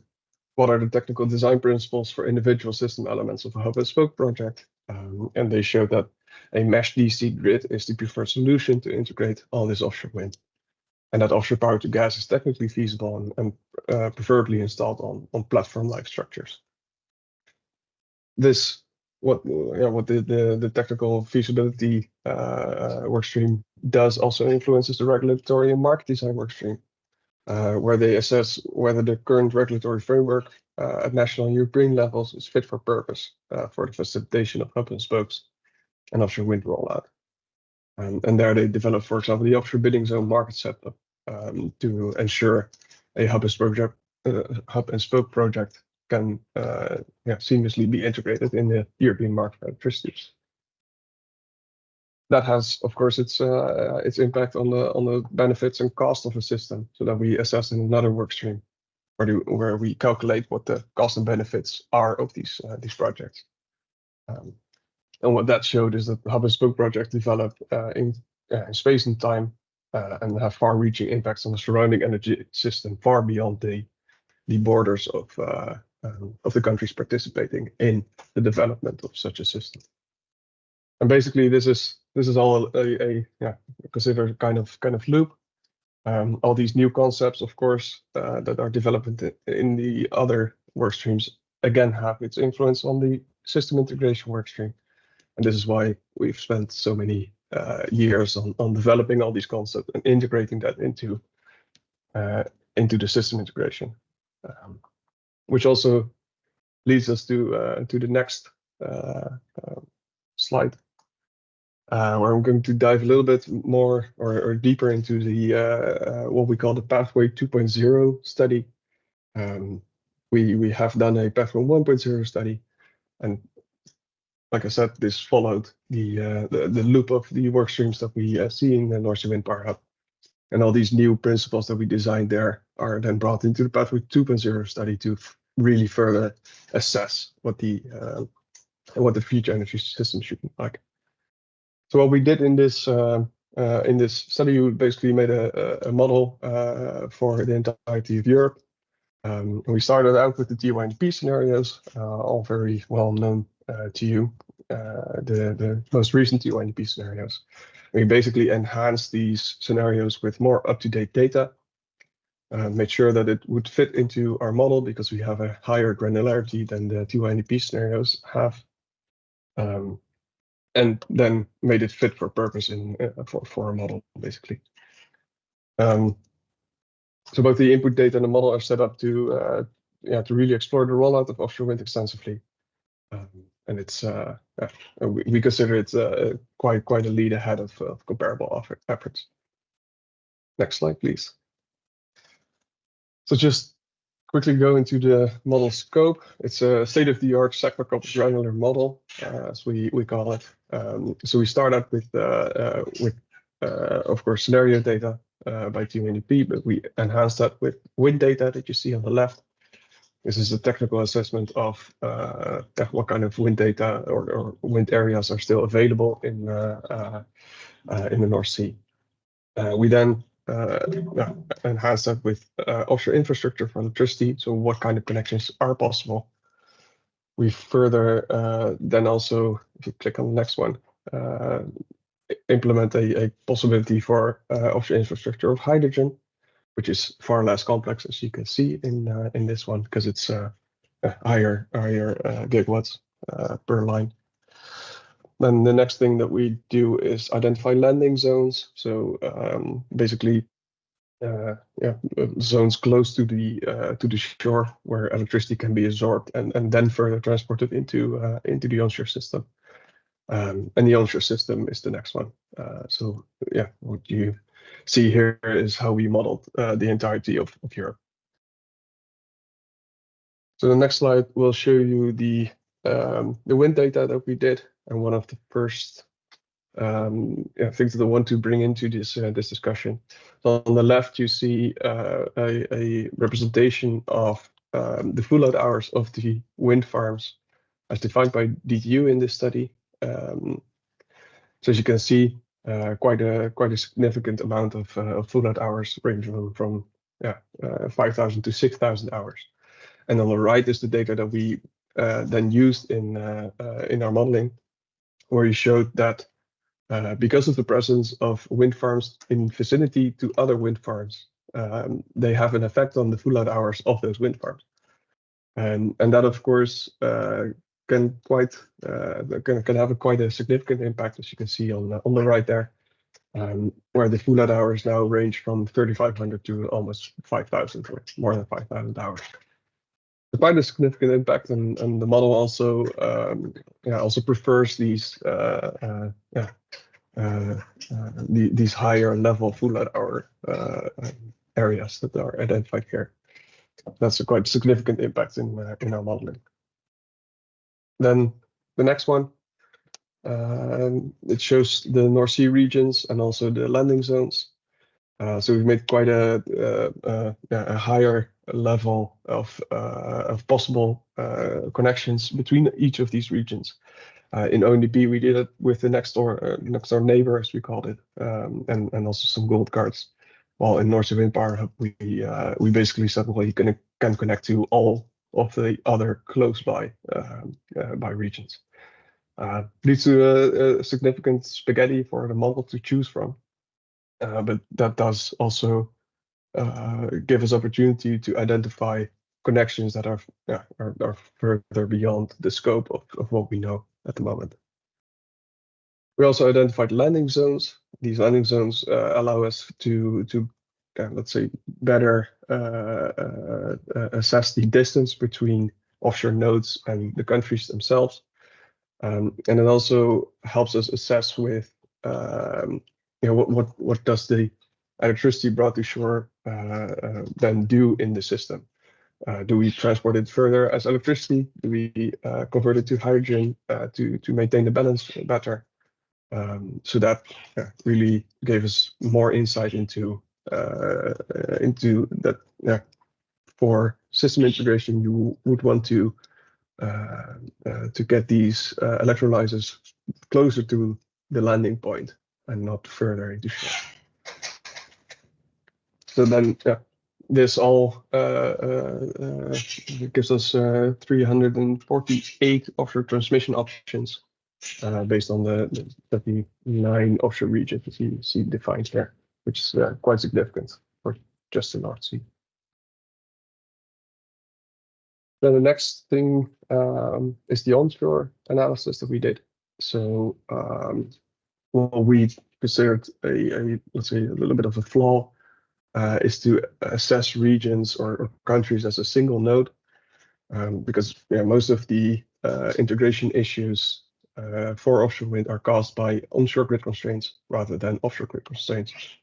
So what we wanted to do is reflect that a little bit better and divide bidding zones up into let's say different regions. You can see Germany was split up in 20 regions, Netherlands in 4, etc. We use the NUTS classification for that, where the NUTS 2 resolution was used for the North Sea area, and NUTS 1 resolution was used for the rest of Europe, and even one entire group of countries was grouped into let's say a pan-national group of countries, the Balkans. So in total, we identified 74 onshore regions with distinctive areas within each region, which led to 444 onshore connection options for both power and hydrogen transmission modeling at the same time. Then on the next slide, what we did with the model itself. So basically, we have, let's say, 2 energy system models at the same time. So we have the power system and we have the hydrogen system, which can interchange through gas to power and power to gas. And basically, the model had to find a satisfying energy system to supply both the annual power demand and the annual hydrogen demand. And between both supply and transmission, the model was allowed to invest within certain bandwidths, of course, in the entire power system and hydrogen system to satisfy this demand. So basically, did both the supply and the transmission optimization at the same time, which was very complex, and it took a lot of time, of course, to make this model, to get this right. Also with the high granular level, as we just showed. So it took quite a while to run and to perform the study. But in the end, we have some high level messages that we think are important for the next phase of doing studies like these. So on the next slide, basically focus on 3 areas, both sector coupling, hubs and spokes, and a little bit also on hybrid turbines. Let's start with the last one. We did not do the modeling on that specific part of the system, but we did consider it in the other work streams. So on sector coupling side, we believe electrolyzers offshore in landing zones and in the onshore grid are required for balancing the electricity grid. System integration also enables higher utilization rate of infrastructure, and landing zones are also an important part of of the offshore system. And then on hubs and spokes, we think these are required for offshore wind harvesting, which is quite significant in the North Sea. It will be important for European self-sufficiency of hydrogen or energy in general. And flexible consumption of electrolyzers, both offshore as well as in the landing zones, is an important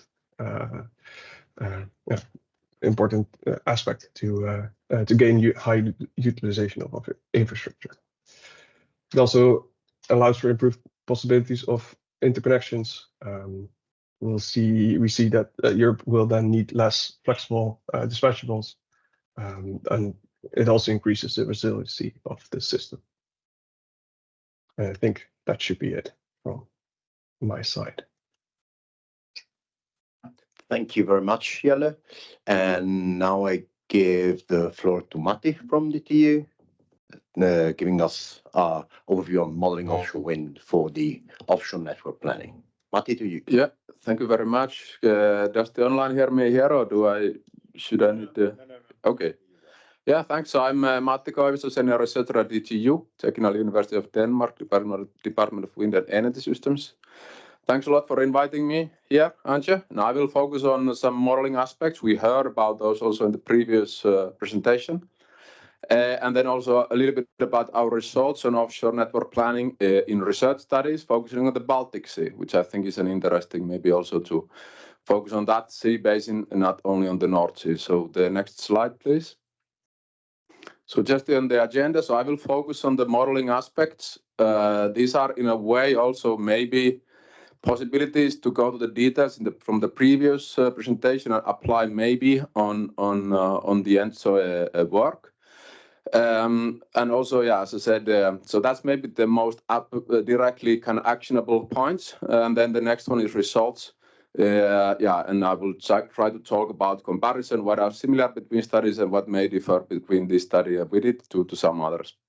So the next slide, please. So just where are we active? So we are a university, so we work in Danish, Nordic, European projects, of course. We do also provide, we provided many years the PECD data to ENTSO-E, which is the Pan-European Climate Dataset. This is the underlying dataset, which is in my understanding used in ONDP and their adequacy studies. We are also with some other partners now updating this data right now in a multi-year work together with the CNWF. And I didn't put it here actually, but I should have put here that we also worked a few years with Elia here in Belgium, looking at the offshore expansion. So we did the offshore modeling for that. And you can see that in the activities, we also do offshore wind modeling in all of the projects, also onshore wind and PV, but in this context, offshore wind. We also work on the network planning and the whole energy system analysis, but especially here is the offshore wind modeling we do in all of these projects. So the next slide, please. Okay, so the next one is, yeah, as I said, might be more actionable points from here. Kind of maybe in the PECD context to apply some of the let's say, the required additional complexity, and I try to keep it at a level that is not going to an impossible level of complexity. So hopefully it's like actionable points. So next slide, please. So we applied here everywhere the CORRES tool. If you want to look, there's the website. This is the tool we use for modeling the weather-dependent inputs. So of course you can understand in all of these studies that they start from different inputs, costs and all of that, but also what are the weather-driven parameters. So wind and solar we do. Of course you have hydropower and others that other partners do for the PECD, for example. And here, yeah, you are welcome if you wanted to have a look later on the website, all the projects. And of course it's academic, so there are a number of publications obviously going to the details here. And this relates also to what was previously mentioned. So you may see that the DTU was provider also for the North Sea Wind Power Hub in the previous. That's also from our sections, different sections in our department. So I'll talk a little bit about these aspects. Obviously, you have the methodological data going in where you have different data sources, some specific runs we do in-house. That was the case for the North Sea Wind Power Hub or ERA5 or whatever is generally used. We have our own global wind atlas product, for example. And then there are some where I really want to focus here. Well, how do we convert from wind speed to power, which may be different when we go to very large offshore energy hubs. And there, the crucial thing is that it is slightly different from onshore wind. We see a more scattered installations of wind, whereas if you have an energy hub, the obvious point is you have more clustered installations close to the hub to reap the, let's say, benefits of having that hub there. So that has some impact we think should be considered in the future. In the next versions of the offshore network development plan, we can have suggestions there. So then for the next slide. So there it goes. I don't go to super technical, but you are welcome to look at the references later on. But wakes is a very important part. So that's when you have a lot of turbines close to each other. They kind of block each other and the wind speed is reduced. This is very well known and studied, but to a level of, let's say, 1 or 2 gigawatt, which is about the maximum size we have currently offshore wind power plants. And there are some other aspects which were also considered in the previous study, that when you really install a lot of wind close to each other, there are just different weather and methodology-wise and aerodynamics-wise different things that happen when we go to multi-gigawatt sort of clustered installations. That is what we call the mesoscale wake models, which are usually not considered in any, well, in some energy system model, no wake losses are considered. I think the microscale start to be considered. So have you 1 to 2 gigawatt plants? I think that is now normally considered. But it's the next level mesoscale wake models, which are in the previously discussed studies, but not yet, for example, in the data that is provided to ENTSO-E. And I'll go to a little bit why, because it's not trivial to do that, but it's something, a possibility. And what is the impact is, of course, on the right-hand side, okay, you have a turbine level power curve, and due to wake losses, it's reduced. So the plant provides less that you could simply can expect from the purely the turbine level power curve. And I want to here focus just a little bit also on the right-hand side of the power curve. What happens when the wind speeds are very high? So this is an example of a controlled shutdown to between 25 and 30 meters per second. I'll get also a little bit about this. How do we model the very high wind sort of events? Yeah, and then to the next slide. So why are we modeling these offshore energy hubs? Obviously, it's you want to have this cluster of installations due to economies of scale. Maybe required cable length is less because you don't need to bring all of the individual plants to shore, but you can kind of bring a cluster of plants to shore. But then the loss is the increasing wake losses. And here I want to mention that in the results that I show, further on, we assume this lot of extreme case of installations on the right-hand side. So we simply grow the installations like this, as you can see on the right-hand side, 2 gigawatt, 12, 24 gigawatt. So that is just circularly assumed here. This is, of course, not the realistic, real layout, but it's just a general idea. And this is an extreme case where there is no space in between for wind speeds to recover. So as I later show the results, they can be considered a bit extreme on the loss side. That's just something to keep in mind in this example. And then to the next slide. So I do also want to emphasize this is the work we did for Elia when we studied the impacts of the increasing offshore wind here from the upcoming multi-gigawatt up to, I think, around 6 gigawatt, the offshore in the next years. So this is just a snapshot also in the importance of considering the very high wind events. So the top picture, this is a simulated storm event with the there's existing wind power plant in the light blue. Then the 3 other colors are the expansion of, I think, around 4 gigawatt, if I don't remember incorrectly. How does it behave? This is an example extreme storm case, and this is a shutdown simulated on 5-minute resolution.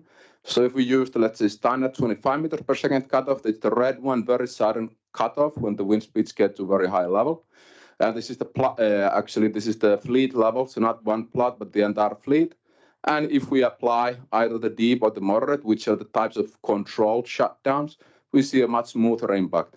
I will not go deeper in this presentation on this, but it's just to say that in addition to focus on modeling, okay, what are the power output between 0 to 20 meters per second, I think we need to more and more focus on what happens at the very high winds.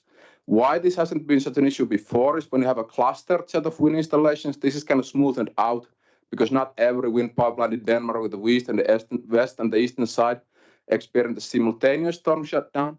But obviously, if they have them clustered, there's a larger potential. And I just mentioned also that this smooth shutdown is something that the manufacturers offer. So this is not a showstopper that we have. This is possible to purchase, but it just needs to be considered in our view on the planning. Then the next slide. So then a few specifics, these were more general, so we need to take the wake losses more seriously, as was done in the previously shown study. And also that we need to consider, in our view, the storm shutdown part also. And this is what we currently provide us from the wind side for PCD for ENTSO-E. This is the geographical granularity. And a few considerations. So in our current simulations, we only consider the microscale wake losses. So this is the part that if we put, 1 gigawatt sized plants sort of scattered throughout the different regions, then the capacity factors are representative. But it doesn't mean that the data is directly applicable to a 10 gigawatt clustered installation. That's just how it's defined at this point. And also the geographical regions. So as you see on the North Sea side, there is increased geographical region. So Denmark, for example, has a near shore and far shore region. But you can see this is not expanded on the Baltic Sea side. Here there is, in this old version, there wasn't even actually the Bornholm area. That is now fixed. So we have a Bornholm there. But if you want to model hubs directly using the PCD dataset, some of the sea basins, simply the granularity is not high enough for that. So this is maybe related to what was mentioned also to bring the other sea basins to similar level of detail. So that's something we can do, but it's also like these regions are not from us. This is ENTSO-E specification. So it has to come from, let's say, ENTSO-E side. We require higher granularity, or we require some additional detail. So yeah, we simulate them, but it kind of has to come between our interaction with ENTSO-E to say, okay, we need that higher granularity. And then at the very end, this is regional, so individual regions are simulated, but maybe when we go to the hubs, maybe we actually even need to go even in more detail to individual hub locations, like the Danish energy island, for example.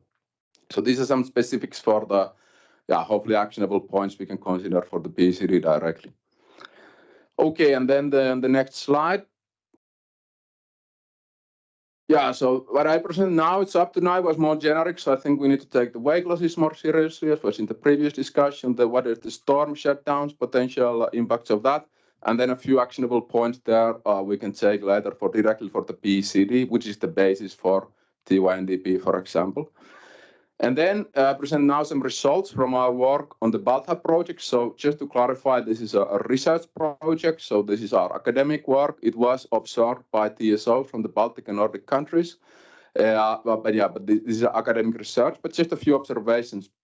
So first on the top, in the context of Baltic countries, this is the difference with the blue and the red line, is the difference with considering only the microscale wakes, which is the standard consideration. And the red one is when you consider also the mesoscale wakes. And you can see up to around 2 gigawatt, there is no difference. That is the current maximum largest offshore wind power plants. But when we go to 4, 5, 6 gigawatt or beyond, we need to take seriously the additional wake losses. This is, as I said, an extreme case because we just make the cluster bigger and bigger. So it's possible to mitigate these losses by considering some kind of in-between areas, sort of in between the cluster, which can be considered wind speed recovery zones. Because, I mean, this is driven by the fact that it's such a large that it sucks out the kinetic energy from the wind. So it's possible to mitigate. So it's not necessary that it goes so low that the red shows. But it's what we try to say the point is we need to consider them more seriously because it's a potential impact. Yeah, and I think in the previous, they are considered in the North Sea wind power hub studies, but in most energy system studies, including the ONDP or this one, because it relied on PC data, they are not yet considered, but could be. And then the next slide. Yeah, so this is just our kind of a view from this academic study, looking mostly on the Baltic Sea side, but this is the general, this slide here includes the regions you can see on the top. So this is the North Sea side as well. So just our view, there are many different or similar kind of studies being done. This is just the one view that we see. Is we see the energy hubs playing a significant role. That is the dark blue at the very top. That is in terawatt hour production from the hub-based offshore wind. Significant potential from 2030s onwards, but significantly driven by the level of electrification. So you can see there are 3 scenarios for 2045. In the lowest one is very little electrification, and the highest one is the most electrification, where the transportation, heat, and all of that is electrified. And we see that significantly pushes up, especially the offshore wind share. and then that directly impacts the hubs as well. So the sector coupling level directly impacts hugely the offshore wind rollout and the hubs, which is, I think, a similar finding to other works. The next. Then we look a little bit specifics in the Baltic Sea. Here a quick note is that there are some artificially small lines in this picture. That is due to the linear nature of the optimization in here. So yeah, that's an artifact of the modeling. But if we look at the hubs, so the blue, they are the hub sizes. So we see in the Baltic Sea the concentration more in the south.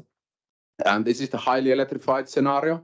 And we do see that, as I said, there are like too many lines, you can say, because an artifact of very small lines. But generally, we see the hubs used to not just to produce wind, but also to interconnect the different countries, especially the hubs more north in the Baltic Sea. We have found especially important to connect the Baltic and the Nordic countries. And we see that the radial prevails. Radial is small, so that's the old school way of connecting offshore wind. But the hubs, yeah, can become large, and here they are 35 gigawatt by 2050 in this scenario only for the Baltic Sea. Then the next one is just to show that when we decrease the level of electrification, then it drops, but the hubs still remain in the southern part, and few hubs remain there to connect the Nordic and the Baltic countries. And if we go one further, just to see the difference to the least electrified scenario. So here, yeah, if we go one slide forward. So this is the least electrified scenario. So overall, just much less demand to fill. So we see still remain, especially between the Denmark and Germany. So those hubs remain, but the overall sort of quantity is reduced. But still some hubs remain between the Baltic and Nordic countries, which we see as the benefit to interconnect the onshore systems. In addition to providing power. But the level is much reduced due to less demand, basically less electrification. Yeah, and then the next one. And here I wanted to say, this is something I think our results do differ quite a lot compared to some other results, is that we do not see in this is a research and academic study, we do not see offshore electrolyzers basically at all. And you can debate that, but I think the main message here is that where we do agree on many between different scenarios and studies on many things. I think the electrolyzer is one of the things where we see a wide range of results simply due to input and assumption differences. So in our study, the models prefer onshore, for example, that you can take the excess heat and utilize it in onshore. That's one example that why the model favors onshore. But as I said, you can, with perfectly reasonable assumptions, get to a different set of results. And I think it just sort of shows that the electrolyzer and the hydrogen part is just very uncertain in the scenarios. But we do see some pipelines. So yeah, and there is of course it integrated. We do electrolyzers, we do integrated study of electricity and the hydrogen pipeline. So all of that stuff is of course in the model. Okay, and then the next slide. So here is just some conclusions. So the first part is on the modeling part, which I think is hopefully we can, of course, some with discussion is actionable for the next steps of the offshore network development plan. We do think we need to make more serious the wake modeling, and then also that the storm shutdown we believe should be considered. And then, of course, the storm shutdown is not something.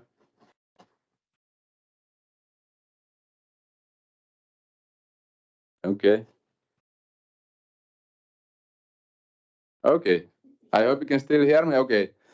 And then the next step is the storm shutdown modeling. So there, it's not really impacting the annual energy production, but we believe it's most important in analyzing extreme events or adequacy studies. It relates a bit to the security of supply, of course, that was mentioned. What can have a big storm have a significant impact or not? And then we need to think about this, the regional resolution. So maybe we need to increase the regional resolution in the offshore just to provide the data on that higher granularity. And then so that's our general suggestions for all input, offshore wind input to this kind of analysis. And then below is the specifics of this our study for the Baltic Sea. So we do see the energy hubs being cost optimal in the system, and actually offshore wind becoming a dominant technology by 2050 if we have high sector coupling. We do see that the poorest wind resource, so this meaning the northern side of the Baltic Sea in this context, doesn't really see the energy hubs. They are more in the south because of the higher wind speeds and there's more demand basically towards the south.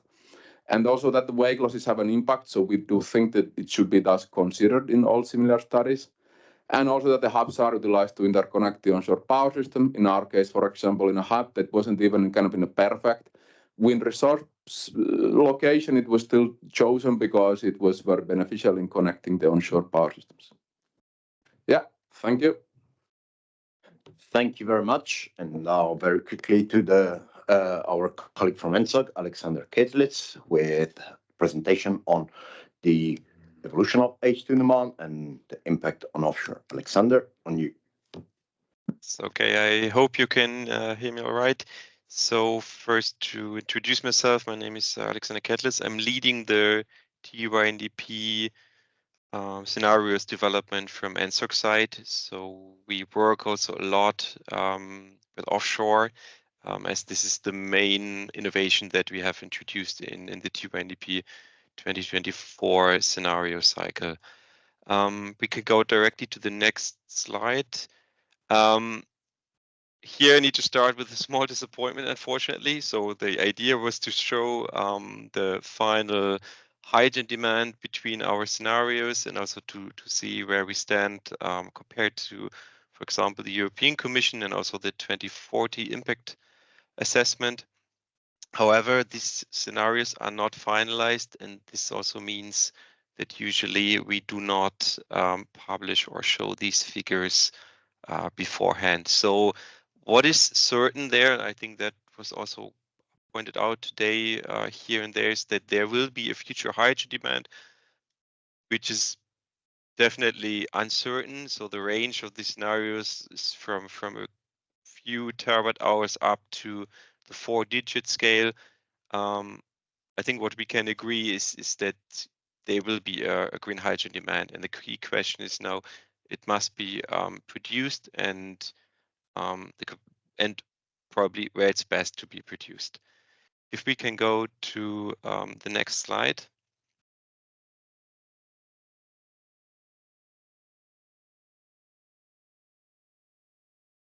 We have the next slide ready.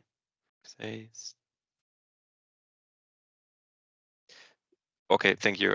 So one point, and it was touched upon today already here and there, is that in general, hydrogen transport by pipeline is very affordable per unit of energy transmitted. That's one thing. And the second one, which is I think is more important because the energy system needs more flexibility in the future, is that the line pack of pipelines acts already as an internal energy storage to some extent.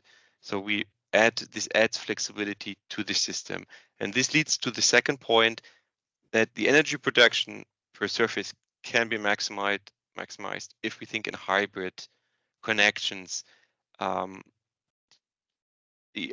saw today many setups of offshore hubs, or I think energy islands were mentioned here and there. In general, the point is here that if we allow for hybrid connections, we can produce more energy with less full load hours in a given area. And I think that was also highlighted in the morning, that taking as less space as possible is also one major goal of the whole offshore development. Can we go to the next slide, please? So what we see in reality is, of course, the huge range of uncertainty. That's one thing. However, we see that a few projects start kicking off. So here I mentioned the Aqueductus pipeline. It's 200 kilometers and 20 gigawatt of capacity. And in general, the transport capacity and the associated costs decline a lot if you go big. So there are significant economies of scale that can be unlocked by using big hydrogen pipelines compared to rather small pipelines, or compared to other ways of transporting the energy. So these first projects can act as kind of an anchor entry for other offshore productions and can be actually the start of a potential hydrogen offshore backbone. And I think on the next slide, I showcase if we go there. Yeah, I showcase one potential offshore backbone. So these figures here are taken from the DNV report specification of a European offshore hydrogen backbone published last years. What are the characteristics? Just to give put some figures to this topic and not have it, let's say, as a completely theoretical exercise. The length is over 4,000 kilometers. The capex are estimated between 12 and 16 billion euros, and the specific transport costs are 0.1 to 0.2 euros per kilogram hydrogen, which means that the transport costs here would represent a marginal share of the overall hydrogen cost, meaning production, transportation to the end customer. It also mentioned potential connections to storage and energy islands. So just to give an idea, but I think this is also pretty much aligned or in line with also the North Sea Wind Power Hub has investigated. If we go to the next slide, please. And one thing that was also touched upon, and I'm really great that this was mentioned here, is that we always need to look at the sea basin. So the Northwest might be much more advanced than other areas. So there's not one solution that fits all needs when it comes to demand, when it comes to infrastructure. So for some sea basins, the onshore hydrogen infrastructure may not pose any bottleneck, meaning that the countries, they have some national strategies in place or building on some kind of core network, including already or anticipating already the offshore hydrogen production, and thus do not have to deal with the problem of how do we actually get all the energy onshore. So yeah, this is something, as I said, not one single solution fits at all. Other areas might not even suffer any bottleneck.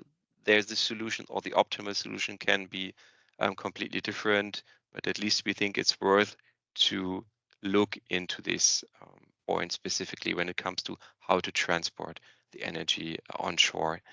And one more point, it's linked to the first one, is that the energy transport as hydrogen, so hydrogen is simply a transmitter of the energy, can relieve the electricity system, as the offshore electricity lines may affect onshore transfer capacities, for example, because of the N-1 requirement.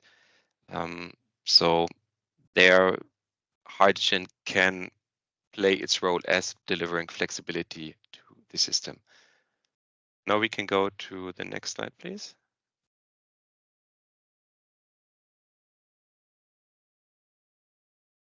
And here I come to the key messages. So we fully acknowledge that the first ONDP was produced in a very, very, very short time.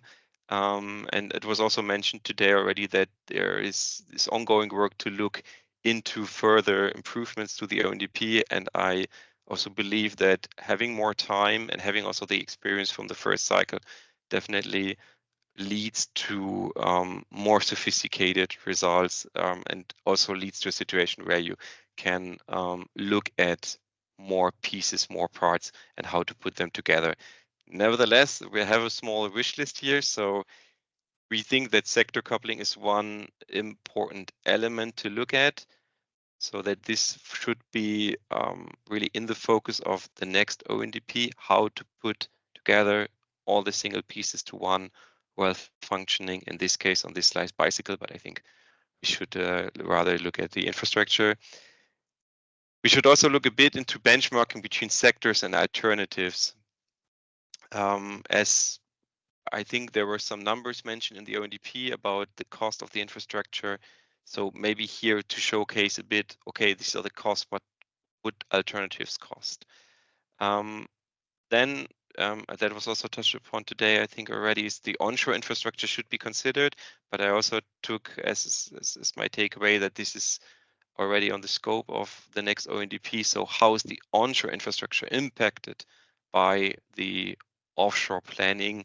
Where's the offshore energy delivered to which part of the onshore? How is the infrastructure impacted? And the last one, maximization of the energy production for a given surface, supposed to be the main goal, so that we use as little surface as possible. That's it from my side. Relatively quick, I assume. I'm glad to answer any questions, to participate in the discussions. Thank you very much. And this leads us exactly to the second discussion time. I think I already have one question. I don't know if you already want to raise it on the last presentation. So from Vasiliki Klonari from Wind Europe to you, Alexander. Hi, Alexander. Thank you for the presentation. I have a very practical question. So I understand for the next version, the possibility of hydrogen pipelines will have to be somehow incorporated, right, as a potential outcome of the model. Which electrolyzer capacity will be considered, and same which technology for the hydrogen pipeline, and the costs? Sorry if you mentioned it already, but maybe it was in the slides, but I haven't seen. No, it's not. It's not on the slides. We assume a certain cost for. So basically, we let the model decide on: should I invest in electrolyzers offshore and bring the energy onshore using hydrogen, or should it be an electricity cable? Should it be radio connection? So the cost is there, but I can't share it yet, unfortunately. No, so we have the cost. That's there. For the electricity side, you know, we assume a cost for HVDC cable or for the DC converter. So which specifically technologies will be considered to assume this cost in the case of the hydrogen pipeline? This is what I'm asking, not like the technology unit cost, say, yeah, and the capacity of the electrolyzer that will be assumed, yeah. So we look at PEM electrolyzers, if I'm not mistaken, but the unit cost I don't know by heart, if I'm honest. Okay, and so but that's something we can definitely share bilaterally, and we will also publish this in April in our scenario report. Thanks. Same, by the way, for the cost of connecting the installed wind capacity and how to bring it onshore. So that's also something we will publish. So you will see all the components that we use and also the associated unit costs next to it. We have another question from the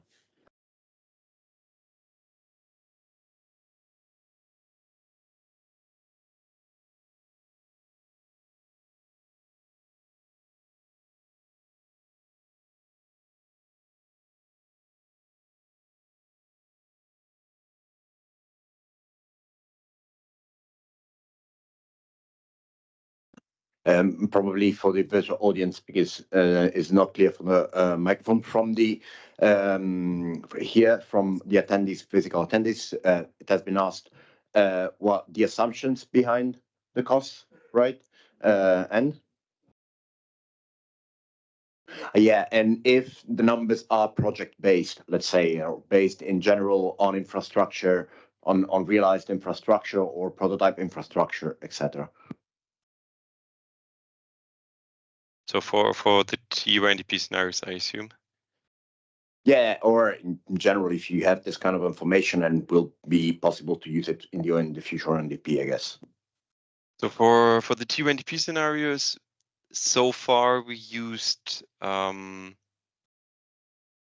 costs that we took from published sources, so that we could reference to them, that everybody that wants to basically go and follow our steps, how we build scenarios, that they can look how are these costs developed, and there we rely on studies, for example. But this is just, as particular for the hydrogen part, just an intermediate step, I would say. So we have the project collection closed for the T1DP 2024. We see that there are offshore projects submitted, and the more projects are submitted, the better is also the overview. What are the costs associated to these projects? So far, I mentioned the Aqueductus project. Of course, I could derive a unit cost from there and check with the sources. This is something we have done, but we did not perceive, let's say, one single project as the right measure to define the cost for all projects. So we rely on publicly available sources for the T1DP 2024 scenarios and intend to move on the hydrogen side to project-specific costs for the next cycle. Thanks. From your remark on the latest part from yes. Yeah, just to add on the cost, Alex, I'm here too, so I will also Okay, Ellen. add on this point. So we also consulted this cost. So both the project costs and the technology costs. So you can find the sources more. I think this electrolysis cost we use Danish energy catalog. So to ONDP 2024 scenarios website, you can find the sources. But as Alex said, this will be updated. This was the consulted costs. Thank you. I took one from the but I wanted to take one from the virtual attendees, and then I will quickly give you the floor. So we had during the presentation a couple of questions popping up, and the first one from Elizabeth Cremona, I think it refers to Vasiliki's presentation. So strongly agreement with the need to strengthen the links between national network development plans and T1DP, and between T1DP and EC scenarios, and if there is any need to update the regulatory framework in order to do so. I leave it up to you, and then if someone wants to comment on this. Thank you, Elizabeth. There might be a need indeed to change regulation. It could be this governance regulation, but the issue is that if we wait for a regulatory change, it will take 2 years at least. So I think what we mostly need, or more, what we mostly need is to create some tools, for instance, as a follow-up of the Grids Action Plan that was published in November, some kind of governance tools or to monitor this process more closely. But as of now, maybe as of the publication of the next NECPs this June. I mean, if I may compliment what we do so far in the scenarios and the national trend scenarios is based on national energy and climate plans. With this disclaimer that when we proceed with the scenarios, at some point we need to have a cutoff date until when we can update the data. So if you compare then the scenario national trends now with the final NECPs that are published end of June, you might see differences. And this is based on that the NECP is also a living document. The draft was published last year. Probably there were some changes based on public consultations, on exchanges within the member states. But we cannot, let's say, wait for that with the scenario cycle. So every time we start a new cycle, we try to get the most updated, most recent data from the NECPs, reflecting as much as possible the national views. But as this is not 100% synchronized, there are always a bit of divergence between these two sources.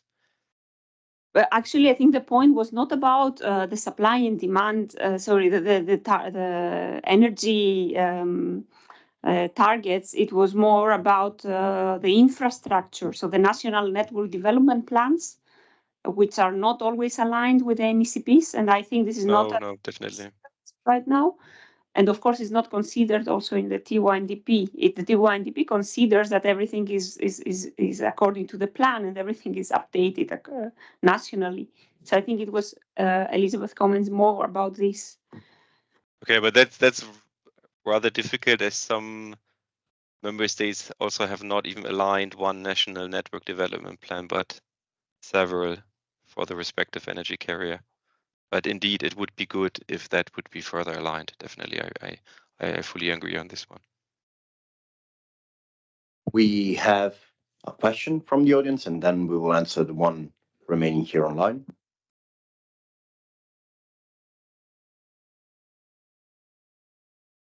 Introduce myself at the first time. I'm Angelos Karlaftis, Epafos Advisors. We represent the Eco Waves movement. It's a waves, kind of waves. It's a political regional movement based in direct democracy, in science and societies of knowledge, and in arts and ecology. I'm representing the scientific group of ours. I'm working in science the last 17 years on the progressive science, space, defense, health, energy, etc. So here, because we have to speak to the citizens, as all these costs, they are actually on the public sector, on the citizen side. The private always comes and is right later on. And I think, shouldn't we speak for an experimentation level?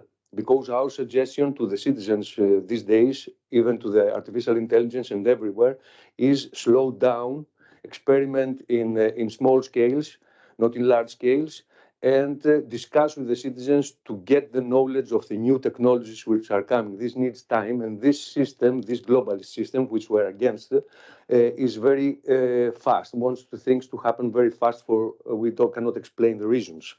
So on this experimentation, the technical question is, why don't you use also waves, which I'm following from 2008, but they are already existing from the 90s in Scotland especially. And why don't you combine the wind energy, there are systems, there are technologies, with the waves and the currents inside. And about the electrolysis, when you speak in electrolysis, lately in Sweden, we have a very good system of the batteries, which is not well known by us, the Europeans. It's not a lithium-ion battery, which is a very it has a lot of environmental problems and other technical problems. When we have the sodium-ion battery, which the sea is full of sodium, we can use the electrolysis. So, when you make electrolysis and you say on shore, why don't you make it in the sea, so that you can use the sodium which is existed, and also other in the water, so that it can give us, apart from the hydrogen, and other benefits.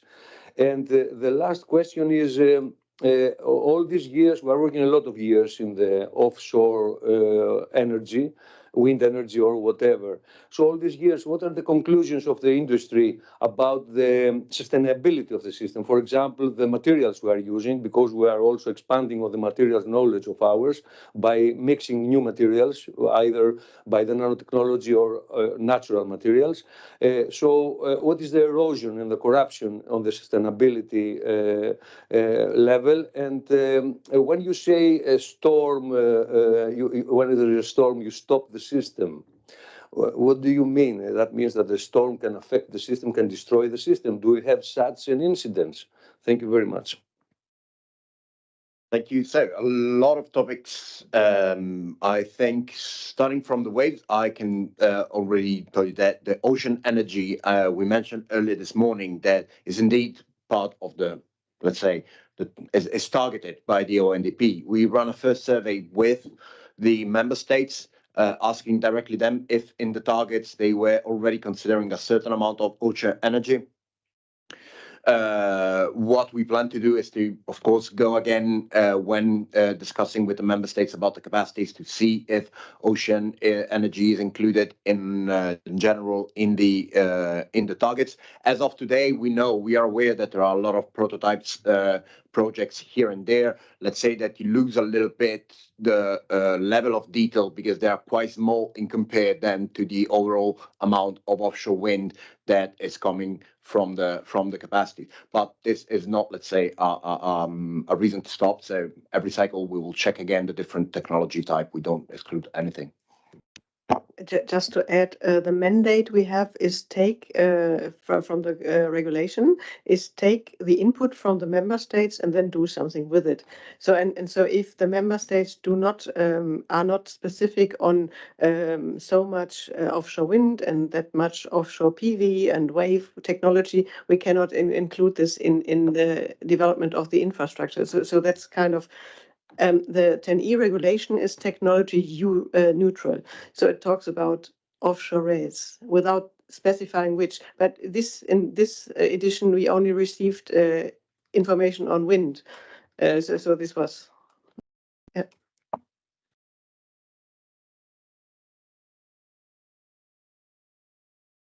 States or the Commission, let's say, it's speaking for technology neutral.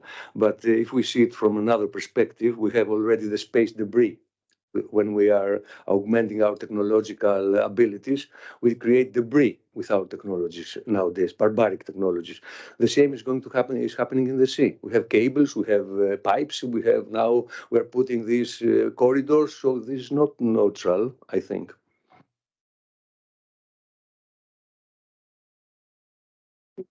Yeah, Matti.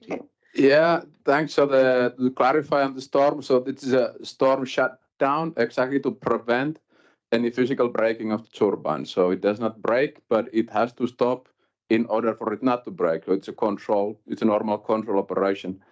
And then what we talk about is that either you can have it at 25 meters per second, kind of relatively fast, or you can have a more controlled shutdown where it's a smoother, takes longer time for the shutdown. But none of it means that it's physically breaking. That should not happen, obviously.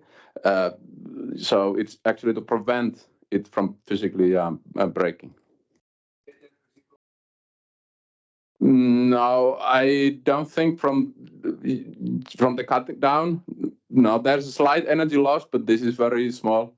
Annual. So I think it's well worth it to lose that little bit of energy there to prevent it from breaking down. But yeah, but it's definitely not breaking physically in that operation. And I think, I don't know about the point you mentioned about electrolysis. So which kind of electrolysis is considered when in cross-sector integration? Is this? Okay.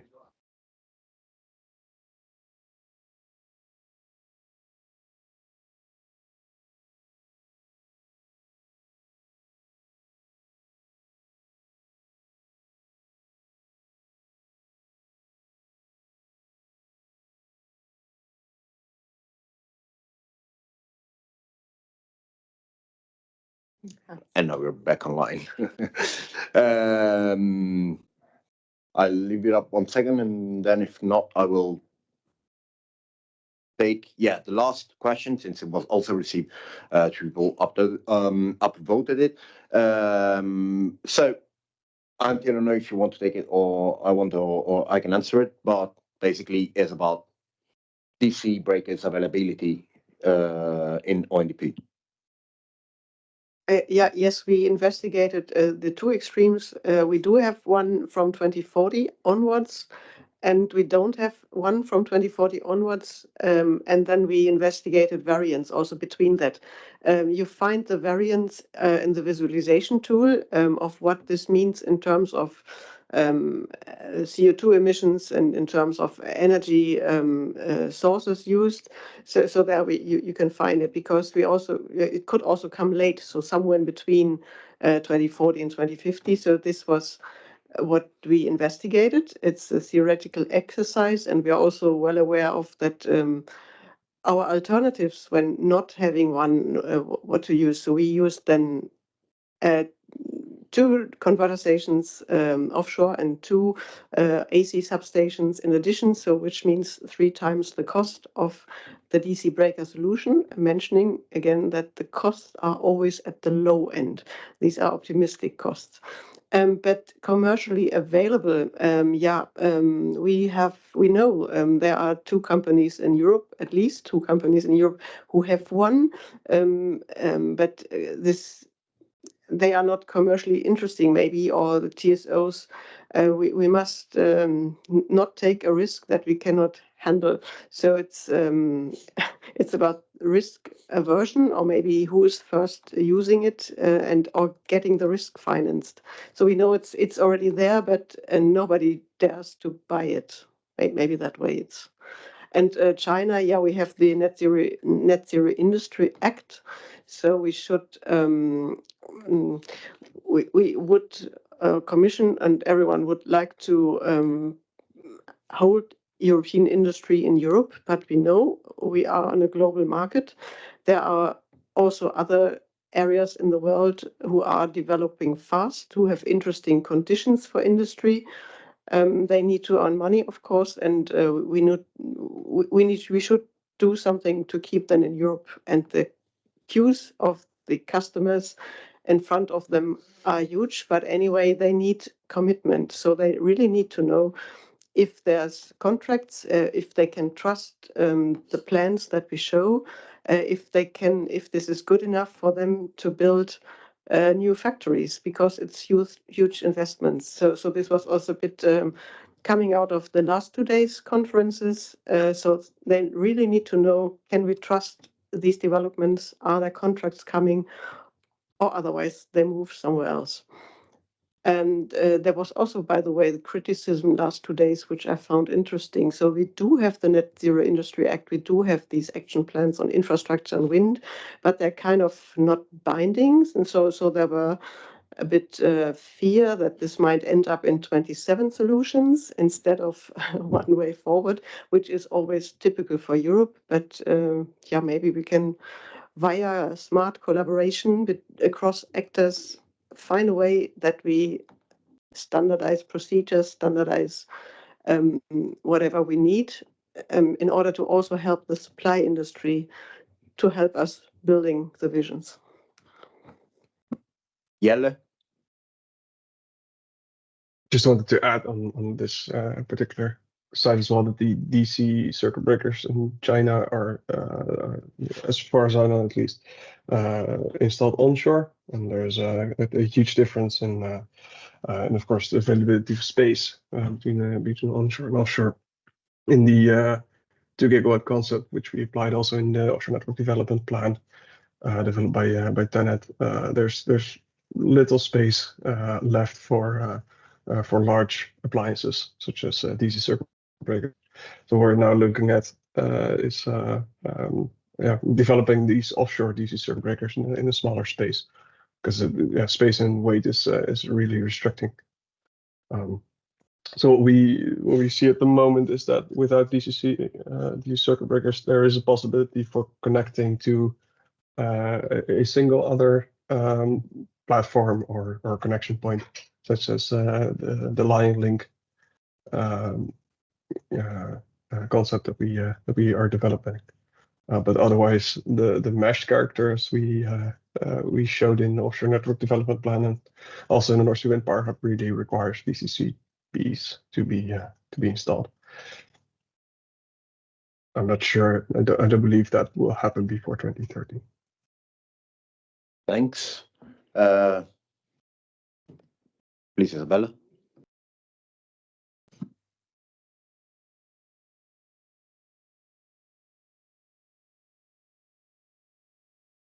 Hello, this is Isabel from Hydrogen Europe. I wanted to ask Alexander or anybody that knows, what do you think about inclusion of repurposing gas pipelines for hydrogen? Because there's a huge potential of gas pipelines in the North Sea, and repurposing them, although it can be tricky, but they have less cost than building a new pipeline and also less environmental impact. So that's also an option. Okay, so the repurposing of pipelines going onshore to onshore. So if we think, for example, about the connection from Norway to Germany, that is not that's not a big problem. What might be a bit more challenging, though, is if you try, and that would be happening in an ideal world, is to link offshore pipelines, repurpose offshore pipelines, maybe with pipelines from offshore hubs, and this way utilize the infrastructure to the best extent. So that's something, it's possible, but that it will be a bit more difficult than just saying, okay, I have, because indeed, if you repurpose a pipeline, you save first a lot of cost, but you also have a lot less impact in many other levels if you just don't need to deploy new infrastructure to serve the energy demand. Thanks, and also probably this topic will be interesting for the afternoon discussion. So I think this is it also because we have now lunch waiting for us. I first of all would like to thank the virtual attendees because the discussion panels in the afternoon will be in person only. So I would like all of you that have joined, that have raised question. I would like to thank the virtual speakers connected. And well, the consultation for all of you, the consultation is still ongoing on the ONDP, so feel free to connect and leave your feedback on the Just Deliver First edition. For the rest of the week, now we have lunch and we come back in 1 hour. Thank you. All right. Cheers.